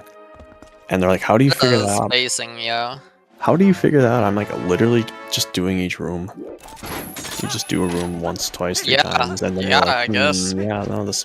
It's like, It's like really the tiniest IL segment, so. If can you are watch just other curious, people. then these are just the tiny knowledge checks. What could I do to optimize this? Yeah, just go watch the IL runs. Yeah, you can optimize your stuff way faster. Easy. Really clean. Skip there. Don't want to see Argoroks, because we don't like dragons.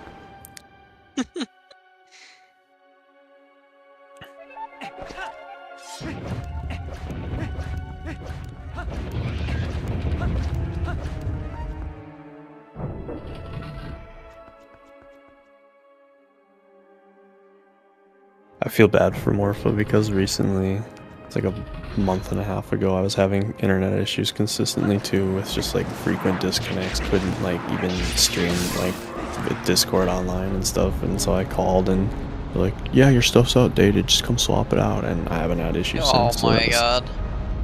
So that was nice at least, but yeah, but during a race is very inconvenient. It's so stressful, to yeah. say. Yeah.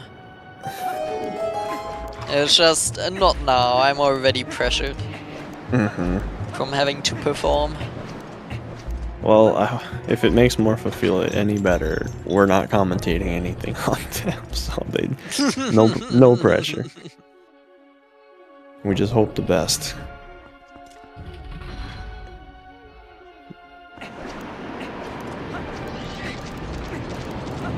Alright, gonna go do gate clip. The really precise displacement clip. Got a cardinally aligned to this angle upon walking through this door here. A couple of back and forths here. Some lineup that everybody has a different lineup for this room. That took a while. ULJ because now I can go backwards instead of going to the right side. That setup looked way different. Sometimes the barber can mess up. So some like this way, some do like very far right. He did the map pull though, but he's not even low health. I thought that you had to do the boomerang and claw shot adjustments, but he just pulled map instead. Yeah, that is a different setup you can do. Like he didn't hold up fully. The wing was like in the way. I don't know if it worked there. With the visual cue. Yeah, no, the wing was like perfectly over the place where I look. Yeah, I think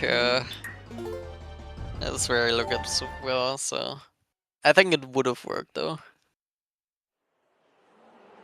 I think everyone uses that visual cue. When it comes to visual cues in this game, you really are limited with textures and stuff.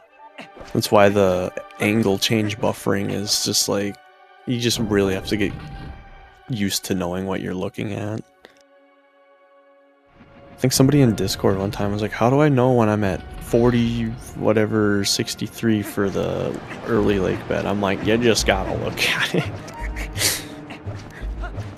You just look at it. You just gotta do it.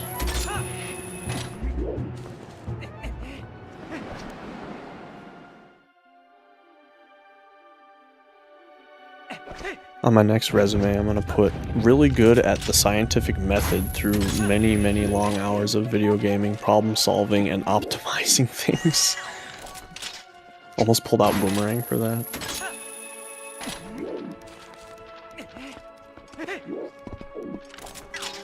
Okay, so apparently Morpha told us he missed fan skip. Oh no. And he doesn't know what to do anymore.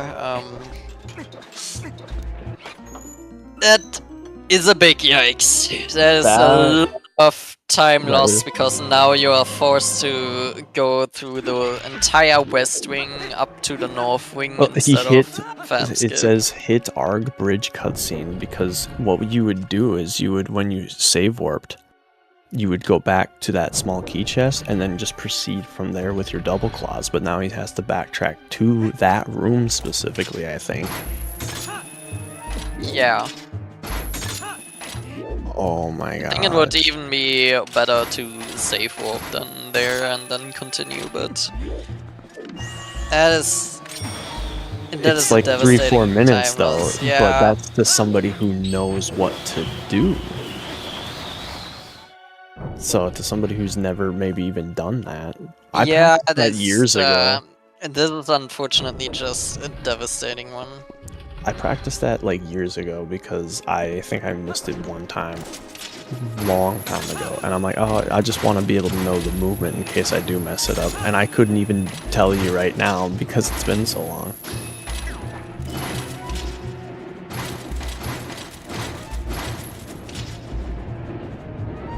Yeah, that is unfortunately just a killing blow, so... Gosh, no, That's that's a such yikes. Honestly, it'd be cool to see that, but at the same time, you never want to see that. It's like also on P head cycles and everything there on the outside. Yep. It's so awkward to get used to.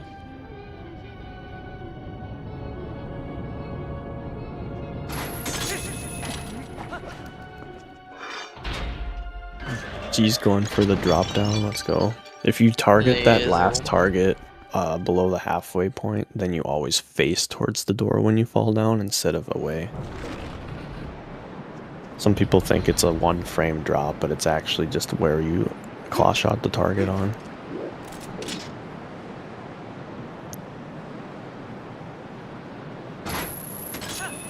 Honestly, that just makes me think I've never tried to look at I doubt.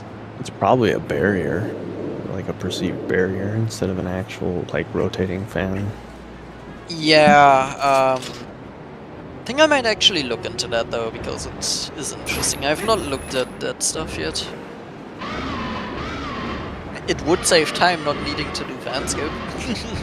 I was about to say, why don't you look into saving time elsewhere? No, just kidding.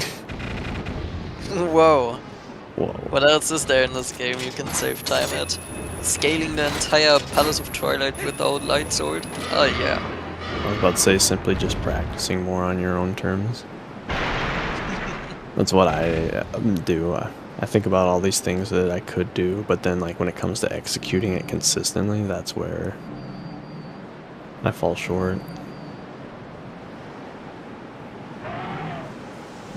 That's why I question, it's like, how the heck do Beast or G's or Marco, how the heck, you know, they come into this run, and they're probably going to finish most of them at this point at like a 245, 247.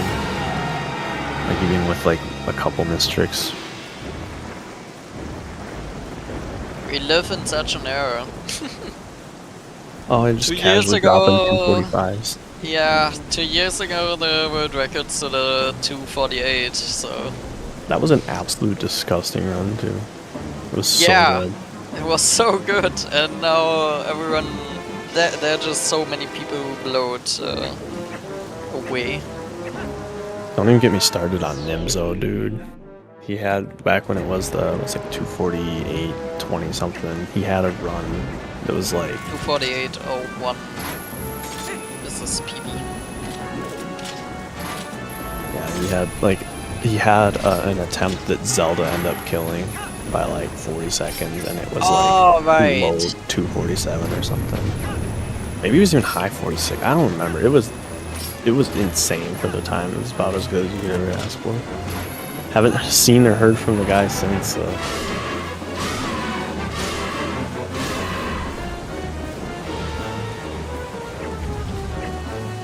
I was about to say, if Nimzo was in this tournament, I probably wouldn't have participated. No. Whoa! I couldn't compete with that. I was here, I knew that I'm, you know, pretty mid-runner, so I was like, I want people to like... Oh, it's a flame skip. That was a wacky looking flame skip, but... I was like, I didn't want to be an opponent. People were just gonna be like, oh, I can win against this guy, but I didn't want to be like... I wanted to put up just enough of a challenge to make them sweat just a little bit. Fair enough. Even the race with Marco, it was still a PB for me, like by over a minute and something, and it still wasn't enough to get anywhere near his run. He's so fast. It's still good to see the progress then. I mean, we are all in a community, so you just love hyping each other up. During the Wolfdash, I think I got 3 PBs. Between, like, it's the only time I did runs, so. Very nice. I got Agok doing the early, second P at Flame Cancel. Really nice. So, Yeah, pretty much as good of a city as you can ask for. Yeah, there really wasn't any outstanding time loss moments I saw.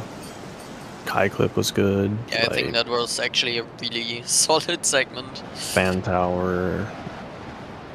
Everything was really nice. I think you just had to buffer a couple extra times for our alphas, but like other than that, that's even tiny. So can't much be said for Morpha, unfortunately. Oh my gosh, fan skip and ARG bridge cutscene. So that's probably 10 minutes. If I just had to throw a rough guess, on top of already probably being a minimum of 2 to 3 minutes behind, so that's I'm lost in small Speedrun. Oh no. It's so fucked.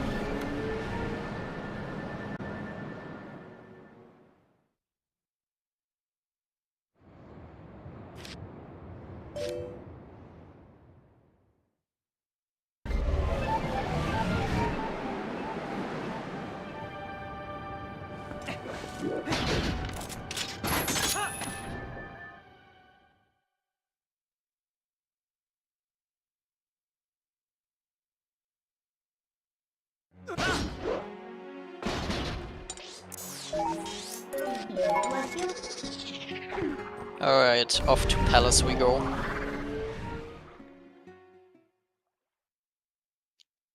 So there are small time losses that can happen,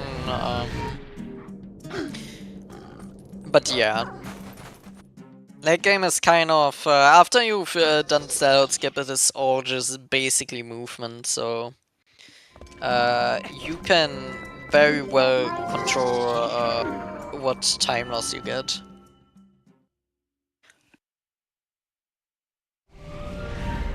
So arguably Wild is still a very difficult section and you need to practice a lot for it. It is also just a very consistent section, that part, so...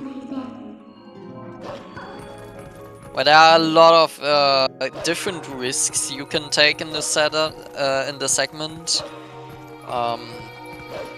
It's just all very consistent on what you're doing. Palace of Twilight might though differ between not so experienced runner and a top runner, because you need the experience for all the different kinds of time losses that could happen in this dungeon. But once you familiarize yourself with it, there's not much that can happen.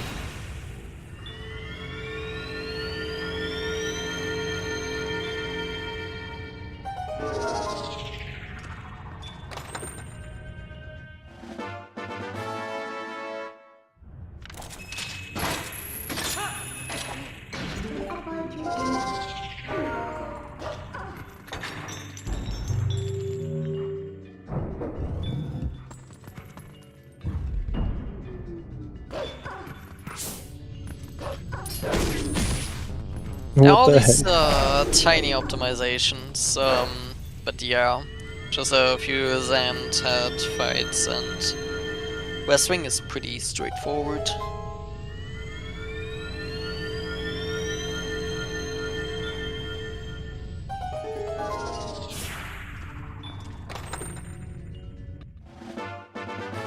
Gets the chest quickly, that's always a win. Immediately pressing A. Let's go.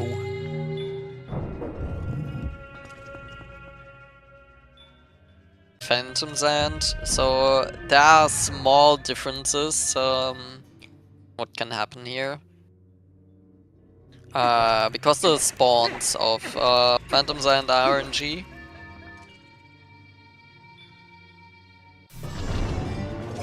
But we have audio cues and can pan the camera quite quickly and do a quick recycle with it. So the best spawn we want to have is the middle spawner, is quite rare, or 112. Since there are 12 spawn locations. But yeah, good fight. Not much to complain.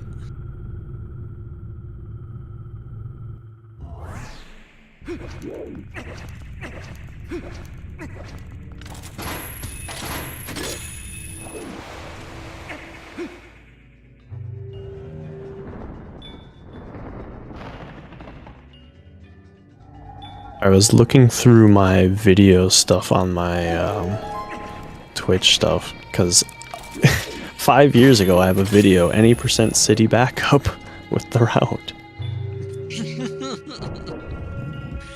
Now it's time for that for Morpha.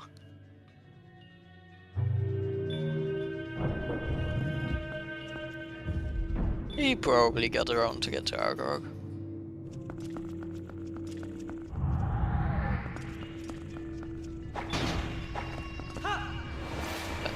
The arm's equipped there.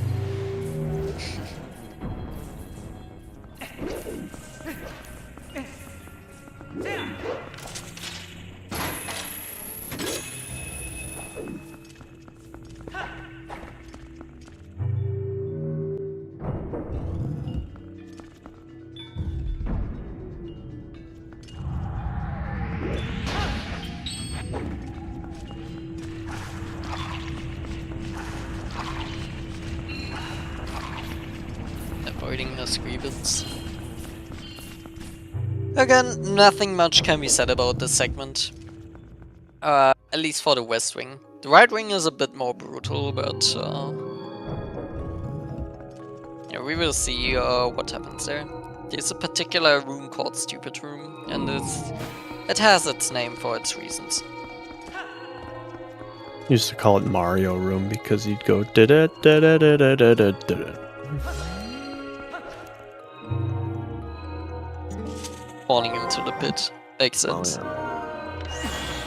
Pulling sword out there loses frames. Jesus, come on. Oh, dirty. Yeah, you want to like roll before you pull sword out after dropping soul, so you don't have that sword put away animation before the midna.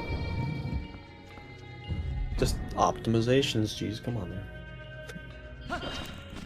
Way faster than any run I've ever done. Just on a casual race for him too. Dang, that was so fast. He was on the edge of the platform. Oh, early spawn too. Yeah. Jump attack, and he's gonna play it safe, it looks like. Yeah, it's the way to do it. It's a good spawn, so... It's not the best spawn, but it's an okay spawn. I prefer that just at the far end. Yeah, I love the ones at the far end as well, because then you can actually just kill him with one spin attack, so... Correction, far end, left or right, not the center far end. That one's kinda lame. Oh, yeah, you're just falling off trying to jump there. It's kinda annoying. Doing a Also little the wall boomerang. can be annoying. Gonna go do a double hit on here with the charge so you can have better angle coming into this. So it's already ready to charge. Could have been more centered there, could have walked like an extra less half second, but it's just, it's all you can do in this dungeon is just tiny little time saves. There's nothing, it's just do it casually fast.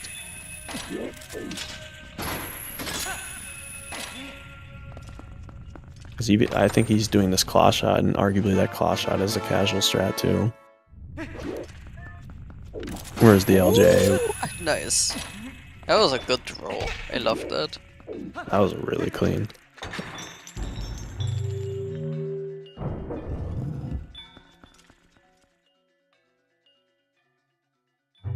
Approaching the enclosure target, there are also different ways the people aim for that. Oh, well, some still also do the LJA method, of course. Yeah, I've thought about messing with the claw shot thing, but it's like, I'm so good at the LJA, so just keep that consistency in there without thinking about it. Yeah, fair enough.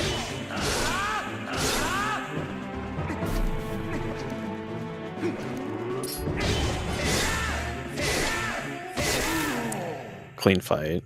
Really clean Nice. fight.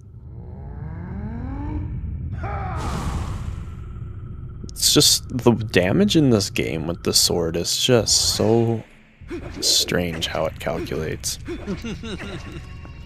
That could be it usually is like when the code decides if you have like a strong hit or a weak hit, and or like a normal hit and a weak hit. Like there are just 3 barely types got of him. hits basically. He did the roll stab at the end of that roll and Yeah. barely got him. That roll stab was the difference between making it and not making it, which would have been like an extra 2 seconds, 3 seconds maybe, but still, all adds up. I think my best butter sword time from city is like 11:22, and still that's like missing 10 plus seconds of time. It's just... I don't want to think about Butter Sword. I hate that segment. It's not a fun segment to play, it's not a fun segment to practice even, like... It's also kind of bad to commentate. And now he has the ball, the second ball. Wow, having a you have ball. a ball. Okay. We're having a ball, you know? And a light show and killing these keys because, honestly, getting our revenge on them. And one of the 2 hearts. It's fine. Could have gone sooner on that jump. I was watching. Gotta comment on every single bonk now.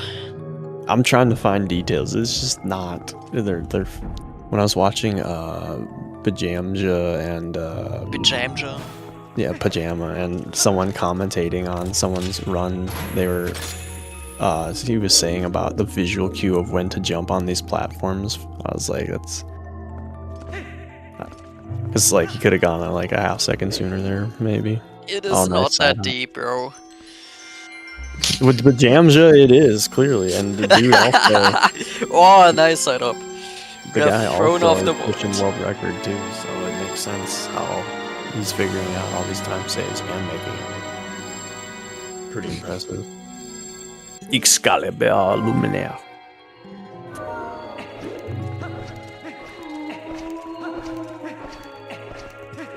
The best slope in the game right here. Our sword has turned full of butter.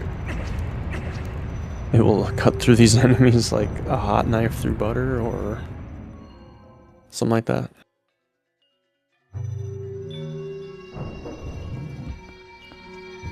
I suppose. Is he gonna go with the fancy LJ? Probably not. I still have yet Oh to see jeez, you're anyone not do doing that. the super jump. How dare you? Yeah, we want Definitely something to not commentate on. difficult. Oh, he Yo, did the look, normal I thing. see. He got a hole in 1 2 times. Let's go. Almost as good as Kim Jong-un. Yo. As an avid golfer, I talk about Kim Jong-un's golf game way more than an average person should. So if you counterclockwise spin, or if you clockwise spin there instead of counterclockwise, one of the heads doesn't fall off the ledge. It's the left head, because when you counterclockwise, it pushes it further left and it falls off the ledge, costing 11. Oh, I didn't know about that. So I messed with that I recently. knew about the fall off, but I didn't know about the counterclockwise actually pushing further. Yeah, I don't know why my brain was just like, hey, try this spin direction, because maybe it's the direction of way that you spin it pushes it, right? And yeah, so clockwise spin there keeps him up on the ledge, getting a couple frames faster.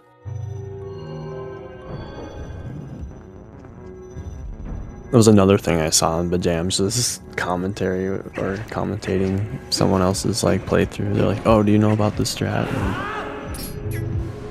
so I messed with it.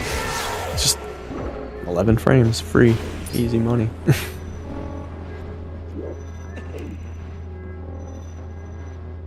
It's like picking up time save in this game is like picking up coins on the road. You're just walking along and, oh, there's a 25-cent piece. There's a little here, a little something here, and it adds up. All of a sudden you got several Good dollars. metaphor. It's kind of like what it is, just picking up like Yeah. little pieces of here and there, and then Little all of a sudden pieces you got a bunch. that complete the whole.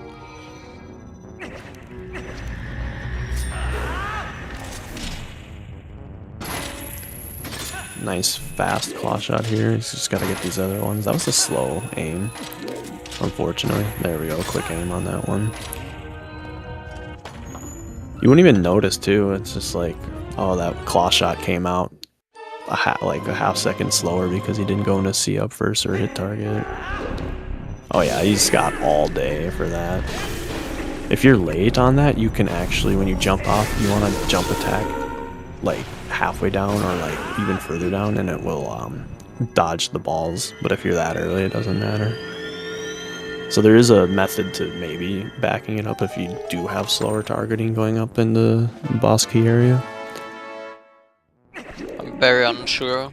I don't do that strat. I still just do boss key first and just take the time loss. That's literally $1 sitting in the road to be picked up right there. Easy money. I just get hit though very often because I, again, I'm bad at aiming. Then go That's faster. like my biggest problem. I'm telling you. I'm very bad at aiming. You are just handicapped from playing Dolphin. There was a guy, Crosser, a few years ago who was playing using his Elgato pass-through. And everybody was yelling at him like, dude, stop. And he switched to doing it on, you know, TV with no latency and immediately got like sub 3. Or like, I told you. He got like a 307 playing with like a tenth of a second of input delay. Like, what are you doing? Dolphin has 1 frame of input delay. Isn't it 3 frames per console? Or isn't it like 3 frames all the time? Two frames for console and 3 frames for Dolphin. Oh, he's got that early platform so early, he could just lower right onto it.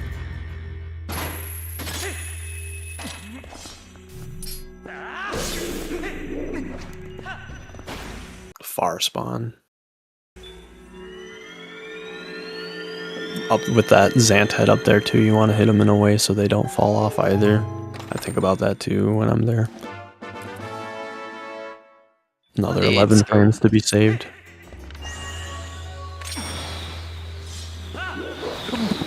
Oh my gosh. Just as tight as it can be, I guess. Put away a sword, unfortunately, but we'll just pull it right back out right here.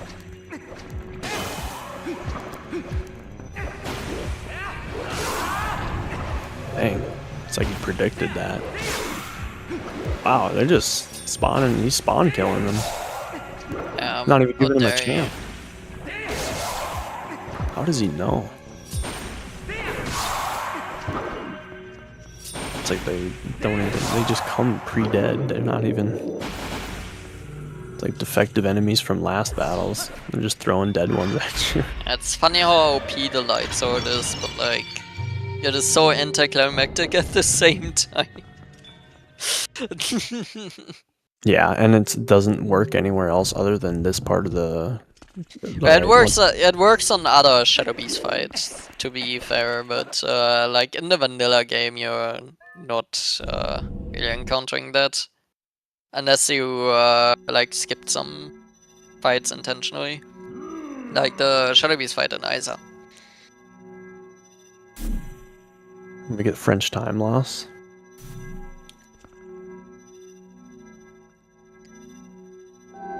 Long text. It's so strange, the tiny differences, but I mean, it does make sense that they wouldn't have a perfect one-to-one. But free cannons? Just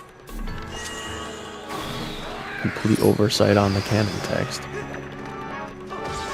Oh wow, he's far away there. Yeah, you get too close up. Good decision there, jeez. Easy money on this one here.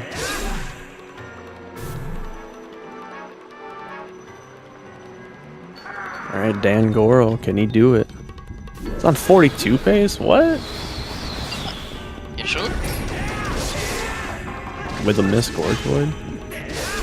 What's his PB now? And the 2 frame. 242 on 109, I'm pretty sure. Oh, so low. He had a 116, like 20 lake bed, and what was it, like a 146 arbiter? I don't think with that early game and missed Detroit, but he is close. It was a 146 enter or exit AG, so it could. What are people's late games now for top runners? Like 56? Cause I was like, oh, I got sub 1 hour, I'm chilling. And it's like, I might still have 4 minutes of time saved. 56, I don't think. So I'm also not a top runner. Because it used to be top runner. I could imagine 57. Because with the old route, with before gate clip, it was I've seen low to mid 58s from top runners back before gate clip, so could be high 56. But even with 56 and 46 exit on AG, it would still have to be perfect Zelda. Yeah. I'm not sure what G's Zelda was actually. Oh, he's okay. fine. That is. He's no, fine. Just gotta does do he jump spins. need to do full combo? Oh, okay. No, it's that one is really weird. I don't understand. That is very lenient actually. Yeah, I've messed that up. Nothing compared to the Blizzard phase. No.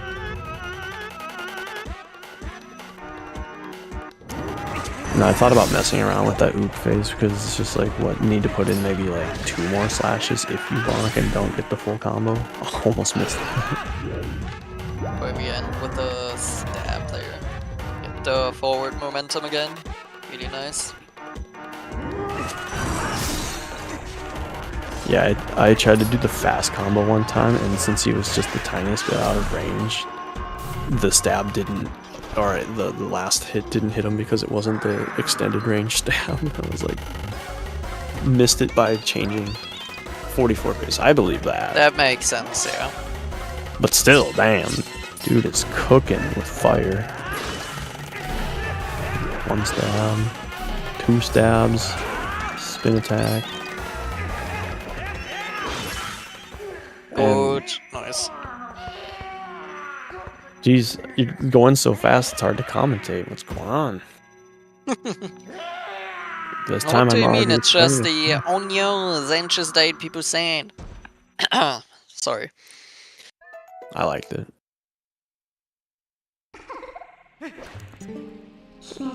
It didn't have the energy it needed to.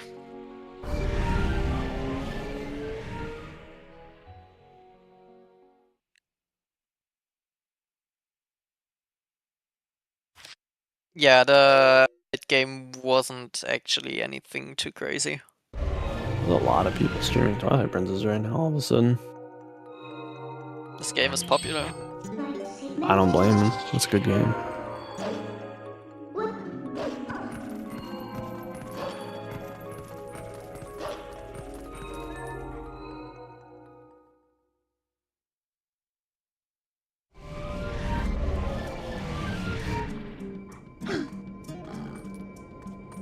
On to... High roll castle. I wonder if he's gonna get the 1 frame at King Bulbin. That one is the most important. That's like an 8-second. Yeah. I don't know which one is faster between gamer side up and this 1 framer, but It'd be this one. would be this one. Yeah, the gamer side up is about 5 seconds. Whereas I'm pretty sure this is... Also 6. I'm not sure. For too many people have too many things say. Too many different timings. Yep, the Jamja would know. Thank you, Badamja. It saves exactly 413 Trust you a lot. It's frames. confirmed. Good.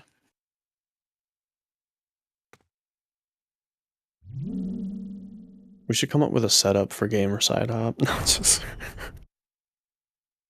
just mash better. True. I wish there were The setup buffered is inputs.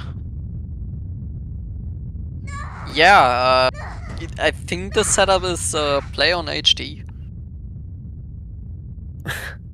Playing on HD is many of the things that don't exist. It is a pretty cool run, but the things that do exist, like the buffered one-framers and dashes and stuff like that, is actually such a nice thing about the game. And the faster ladder climbing. Don't take that away. Yeah, but I mean, just you really being only see faster that, like, going up the tower. You really only see that a couple times just throughout this run, so like between like the vines and the ladder. Whereas like if there were buffered inputs, just having buffered inputs alone for any percent would save like almost like 30, 40 seconds, I don't know, minimum. Just to have free inputs. Every single minute jump, all the text skips, any like loading zone you're coming out of is always going to be on the first frame. It's like export one-framers as well. Gorge Void is free. Free Gorge Void. That was... Imagine. Oh my gosh. It's just like, just hold it. Don't even time it. Oh my god. 100% consistency with it. I was about to say, if somebody made a mod with just that as the like quality of life improvement change and nothing else, that would be kind of cool to see. Yeah, I mean, probably someone on Dusklight has done that already. I downloaded Dusklight, I bet it's already 3 versions behind. There's so many things that people have done with it.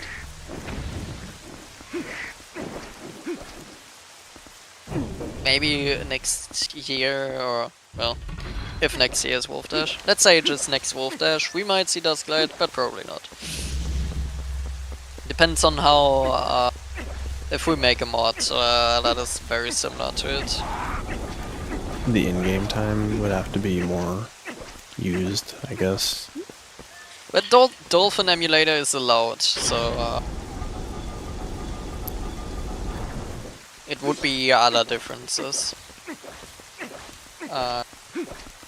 Like, I mean, the big reason we didn't have it in this one is because we just didn't know if it has too many bugs, so it's just far too new.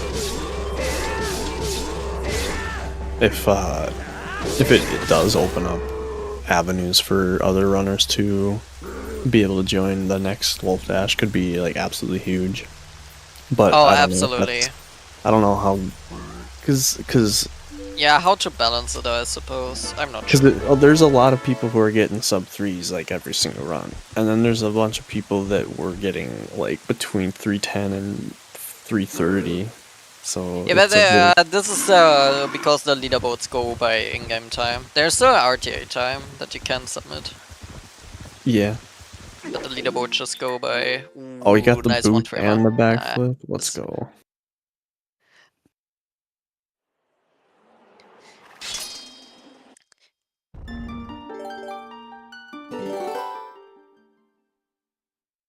So Dusklight goes by in-game time and has a lot of the quality of life improvements that are allowed on the leaderboard, so you would need to strip those away to have a fairer comparison. I mean, Dolphin and console is already quite a big difference in terms of loading and lag.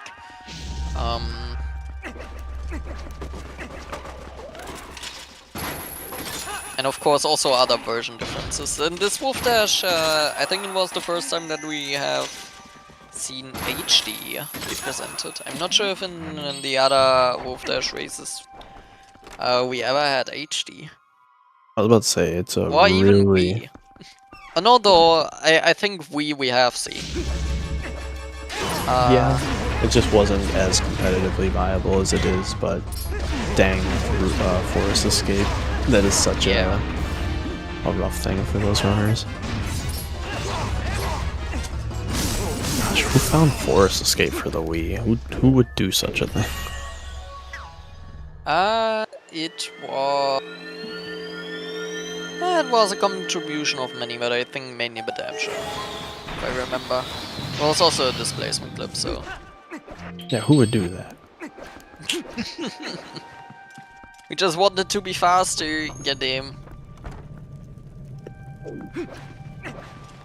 I mean, there is not much of a time gap anymore, only about 3 minutes apparently. What is this order here, man? There's the fastest order possible. Oh my god, the keys. You know, this might be the biggest time loss that he's had in the last, like, hour. Oh my god. And it's this of all things, and I can unfortunately relate to that pain. Bruh. Just do the puzzle. Just do the puzzle. Just... As long as we don't run out of lantern oil, it's fine. Can you just light these torches? No, That's dude. not even the right order. I'm dying. Come on, we can make this. Why is this one still lit? Oh, it went off immediately, the frame he got there. Nice. Oh, I remember that, yeah. I remember this, but yeah. Like, if you are on a monster run, that of all things. And watch, we probably get this just fine, right? We'll run up here, give him a little toss. Oh. Attack the bomb to kill him immediately, right? Oh well, There just it go is. here and boomerang. That's also fine. Nice. Alright. No bomb for friendless, unfortunate.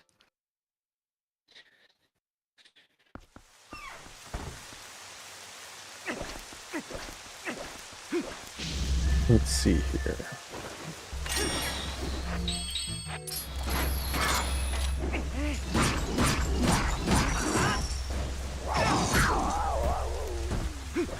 Yeah, got the rifles. Nice. Optimally, you want the ball and chain to go off to the void, so it retracts quicker, but you can't account for everything. You It's can in just theory, impossible. but never in execution. There will never be a human run where all the strats were used perfectly. I don't think it's possible in this run, which is another element of character that it has. It's just like, no matter how good you are, you may not get your one-framers.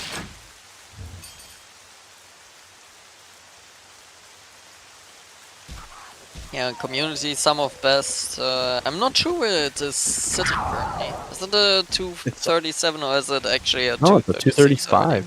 It's a 235. Is it two- 59. Bro, what? I think the Jams had just pushed another gold onto it, so it just went under 236. That's Which is crazy. It is crazy. So a sub 240.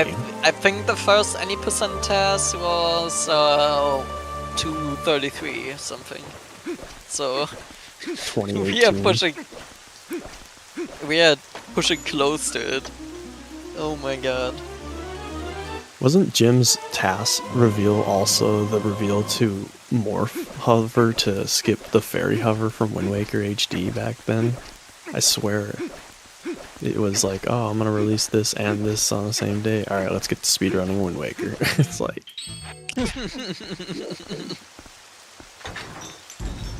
Yep, open the door. Yep, bonk. Dorch. Alright, hardest part of the dungeon, let's go. I hate this part. It's kind of fun, Yeah, but I think in also... all my races I just fell down on the first jump. Not even kidding. This is another fun little micro segment to mess around with. Try to like get a better time for. Using lag reduction there, nice. Yeah, a little bit closer, nice. Let's go for the double hit. Nope. Or not.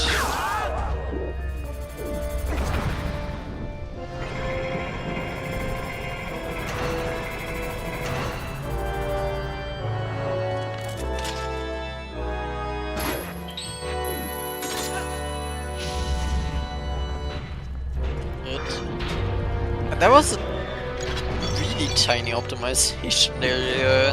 Targeting while claw shotting so he can equip, so that he can pull out the item wheel and equip on chain already. Interesting. Usually you do it still on Zelda. Because well, that is how my splits are set up. I pull out the item wheel at Zelda split.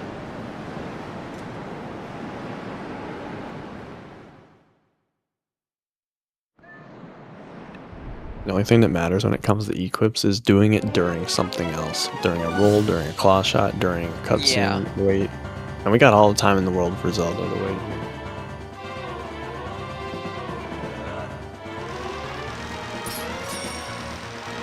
Ball. 1. Lowest it can be is 7. See how quick she is. 2 and a dash, very nice.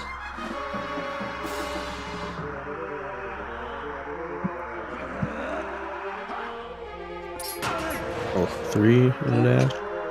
Fortunate. 8 cycles lowest. Alright, 4 and a ball. Not going for jump attack, I see. Doesn't save too much, to be honest. Yeah, it's free change in the room. Another swoop. Hey, at least no triangle yet. We're up to 5. 3 swoops. 6 and a swoop. Dang, she's a swooping today. Okay. Swoop or no And we swooping. get another swoop. Wow, That 7? is interesting. a fast 8. Yeah, isn't it? next one would be bomb. Come on. All right. So Okay, that was a good. That was a good 8. Take that. She was attacking kinda slowly, but besides that, acceptable. Really good. 242. Basically 242.30 pace right now, or 245.30. Sorry. Assuming this segment is all good and everything. Which,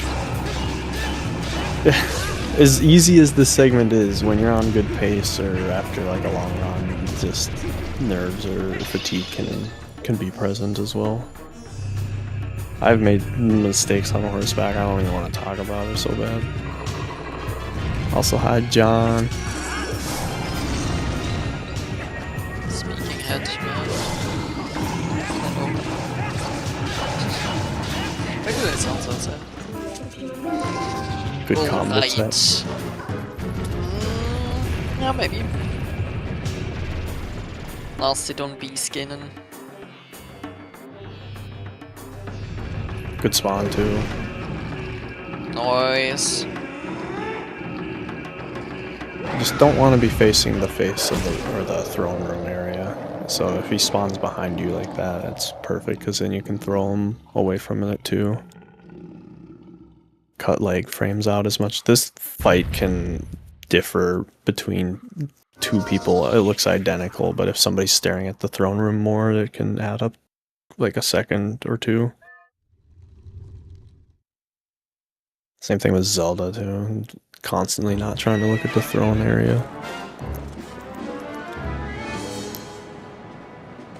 Alright, going for 1 dash, 2 dash, and a dodge. And that pattern. Alright. My least favorite pattern, but it's fine. Pretty consistent as they all are, though. Oh yes. And the second slash is Last hit. perfect. Very clean. Good. Clean snipes from Zelda.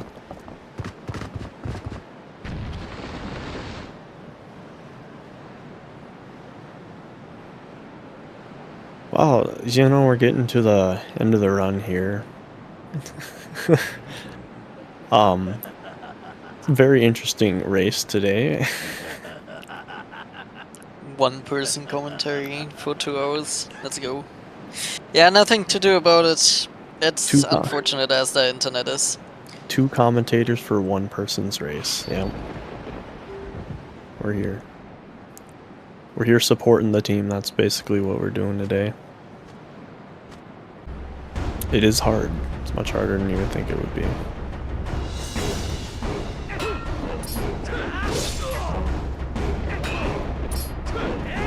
No. Alright, there's the first auto spin.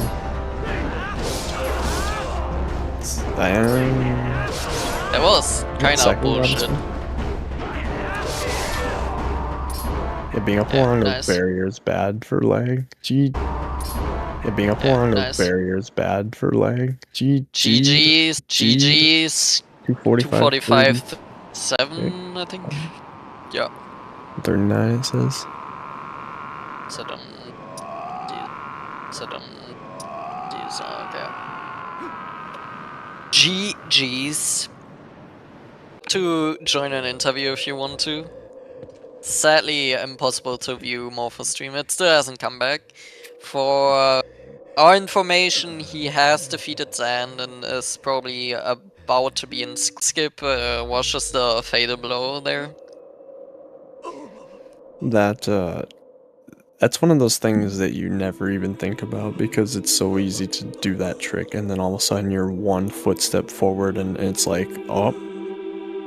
Well, and here we if go. you can safety save, because you never do. Yep. It's, yeah.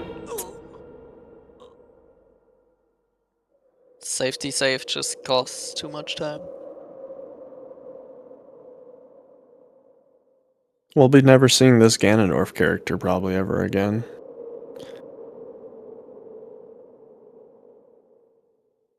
Did he not equip iron boots? I don't even think this run's valid. No, he didn't. Oh my gosh. Ah, jeez. He said he'll join the waiting room in a minute, so we will get an interview. We'll say we maybe be very excited to what he has to say about the race. Especially the unfortunate things, but also the best, the good things.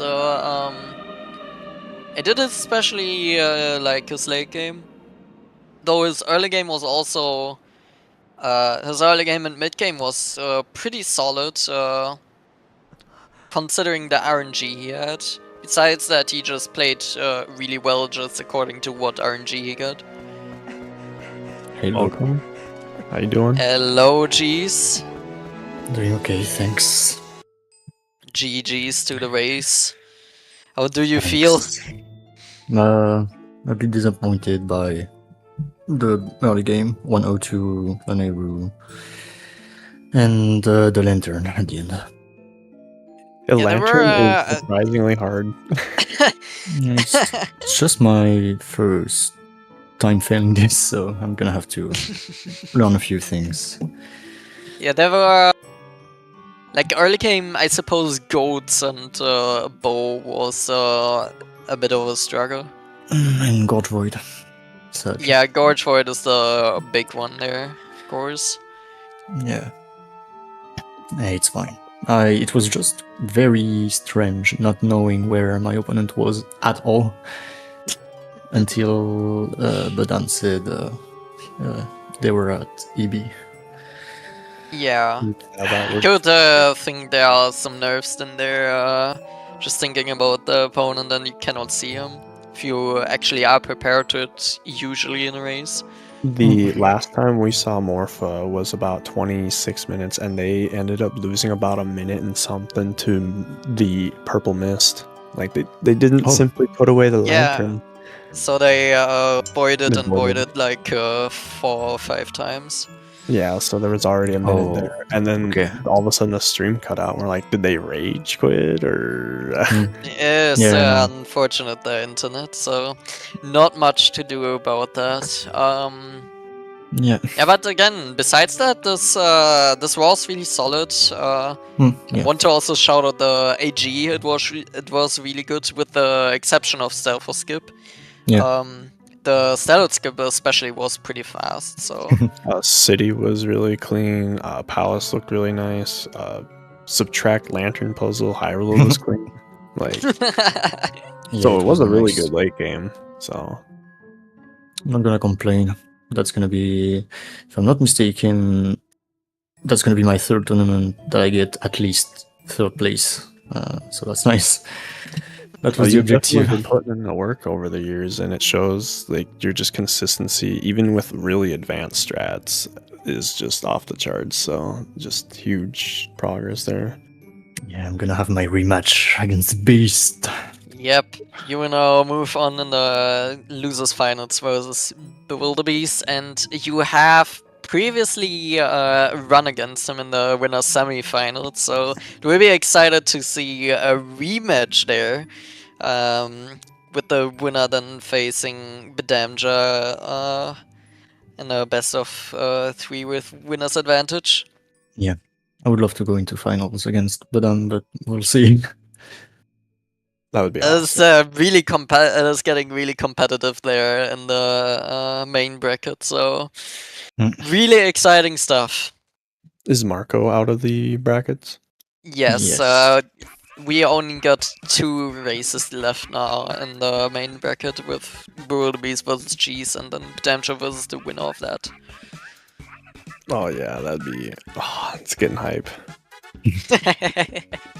I want to give a huge shout out to you guys for recommending my run. We were just here like- all the time. 2 But people also- commentating one run, it was an experience. We were just taking it apart, and it was like during Palace, we're like, and this is Palace. Yeah, alas. We're just chilling. But yeah, biggest shout out to my boss, which allowed me to not go to a meeting to do the race. Oh, what a Yo! huge shout out. Okay, huge. Just gonna have to come a bit earlier tomorrow, but love you, man. Hey, what a dude. Looking out for, like, hey, this is a hobby, it means a lot to you, and it's, a big part of your life, so the fact he's understanding and respectful of that, that's huge. That's very nice, yeah. Yeah. And thanks, Rob, for the restream. Huge Morpha shout out to the was- restreamers. Yeah, really appreciate it. Don't often get the time, but the opportunities to commentate is just great. So Yeah, Morpha was already afraid before the race that internet would go south. And I guess that must not be easy for him. yeah, Knowing that. but you really gotta respect just how much work and progress he's put into this game in just about a year. 2 months. So Just even the last 2 months alone, you've seen crazy PBs, almost Yeah. 5 minutes faster than what it was during the beginning of the tournament.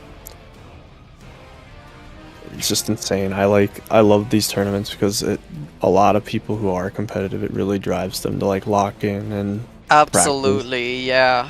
I was spending With that, 3-4 hours yeah. with people in Discord, just late night gaming and strat hunting and stuff. And With that, he is actually in this first tournament already 4th place.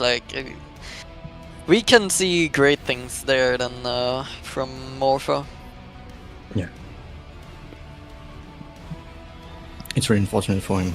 I'm sure it would have been better for him during the run if it didn't cut out. yeah, I'm sure that was a constant stressor in the back of their head, or thinking about it, or trying to make it work or something. Yeah, while playing, trying to get the video back for the restream or some stuff. Yeah, I've been there too. And really unfortunate that the internet there didn't play in our favor. But alright. Any final words? Thanks again. We love Yeah. this game. We love this game. So thanks to everybody, chatters, restreamers, runners, commentators. It's all much appreciated for all the work that you do to make this event happen. Because without all, everybody coming together, it wouldn't be possible. So shout outs, huge.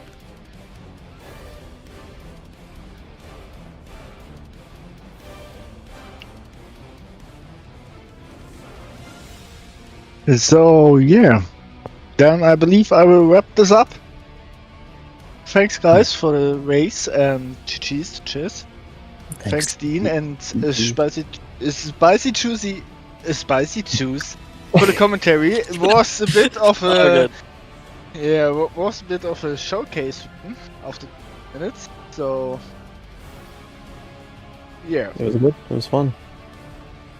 yeah. At least we got fun. That's all what matters. So let me check. We'll have game today, so we will see a cross keys match in about 2 hours, 1 hour, and OT is still live, so I believe I will send you over to OT Randomizer Mixed Pools Tournament Season 5. It's finals, game 1. So I wish you all a nice day or nice night, and we will see you soon. Goodbye. Goodbye. Right.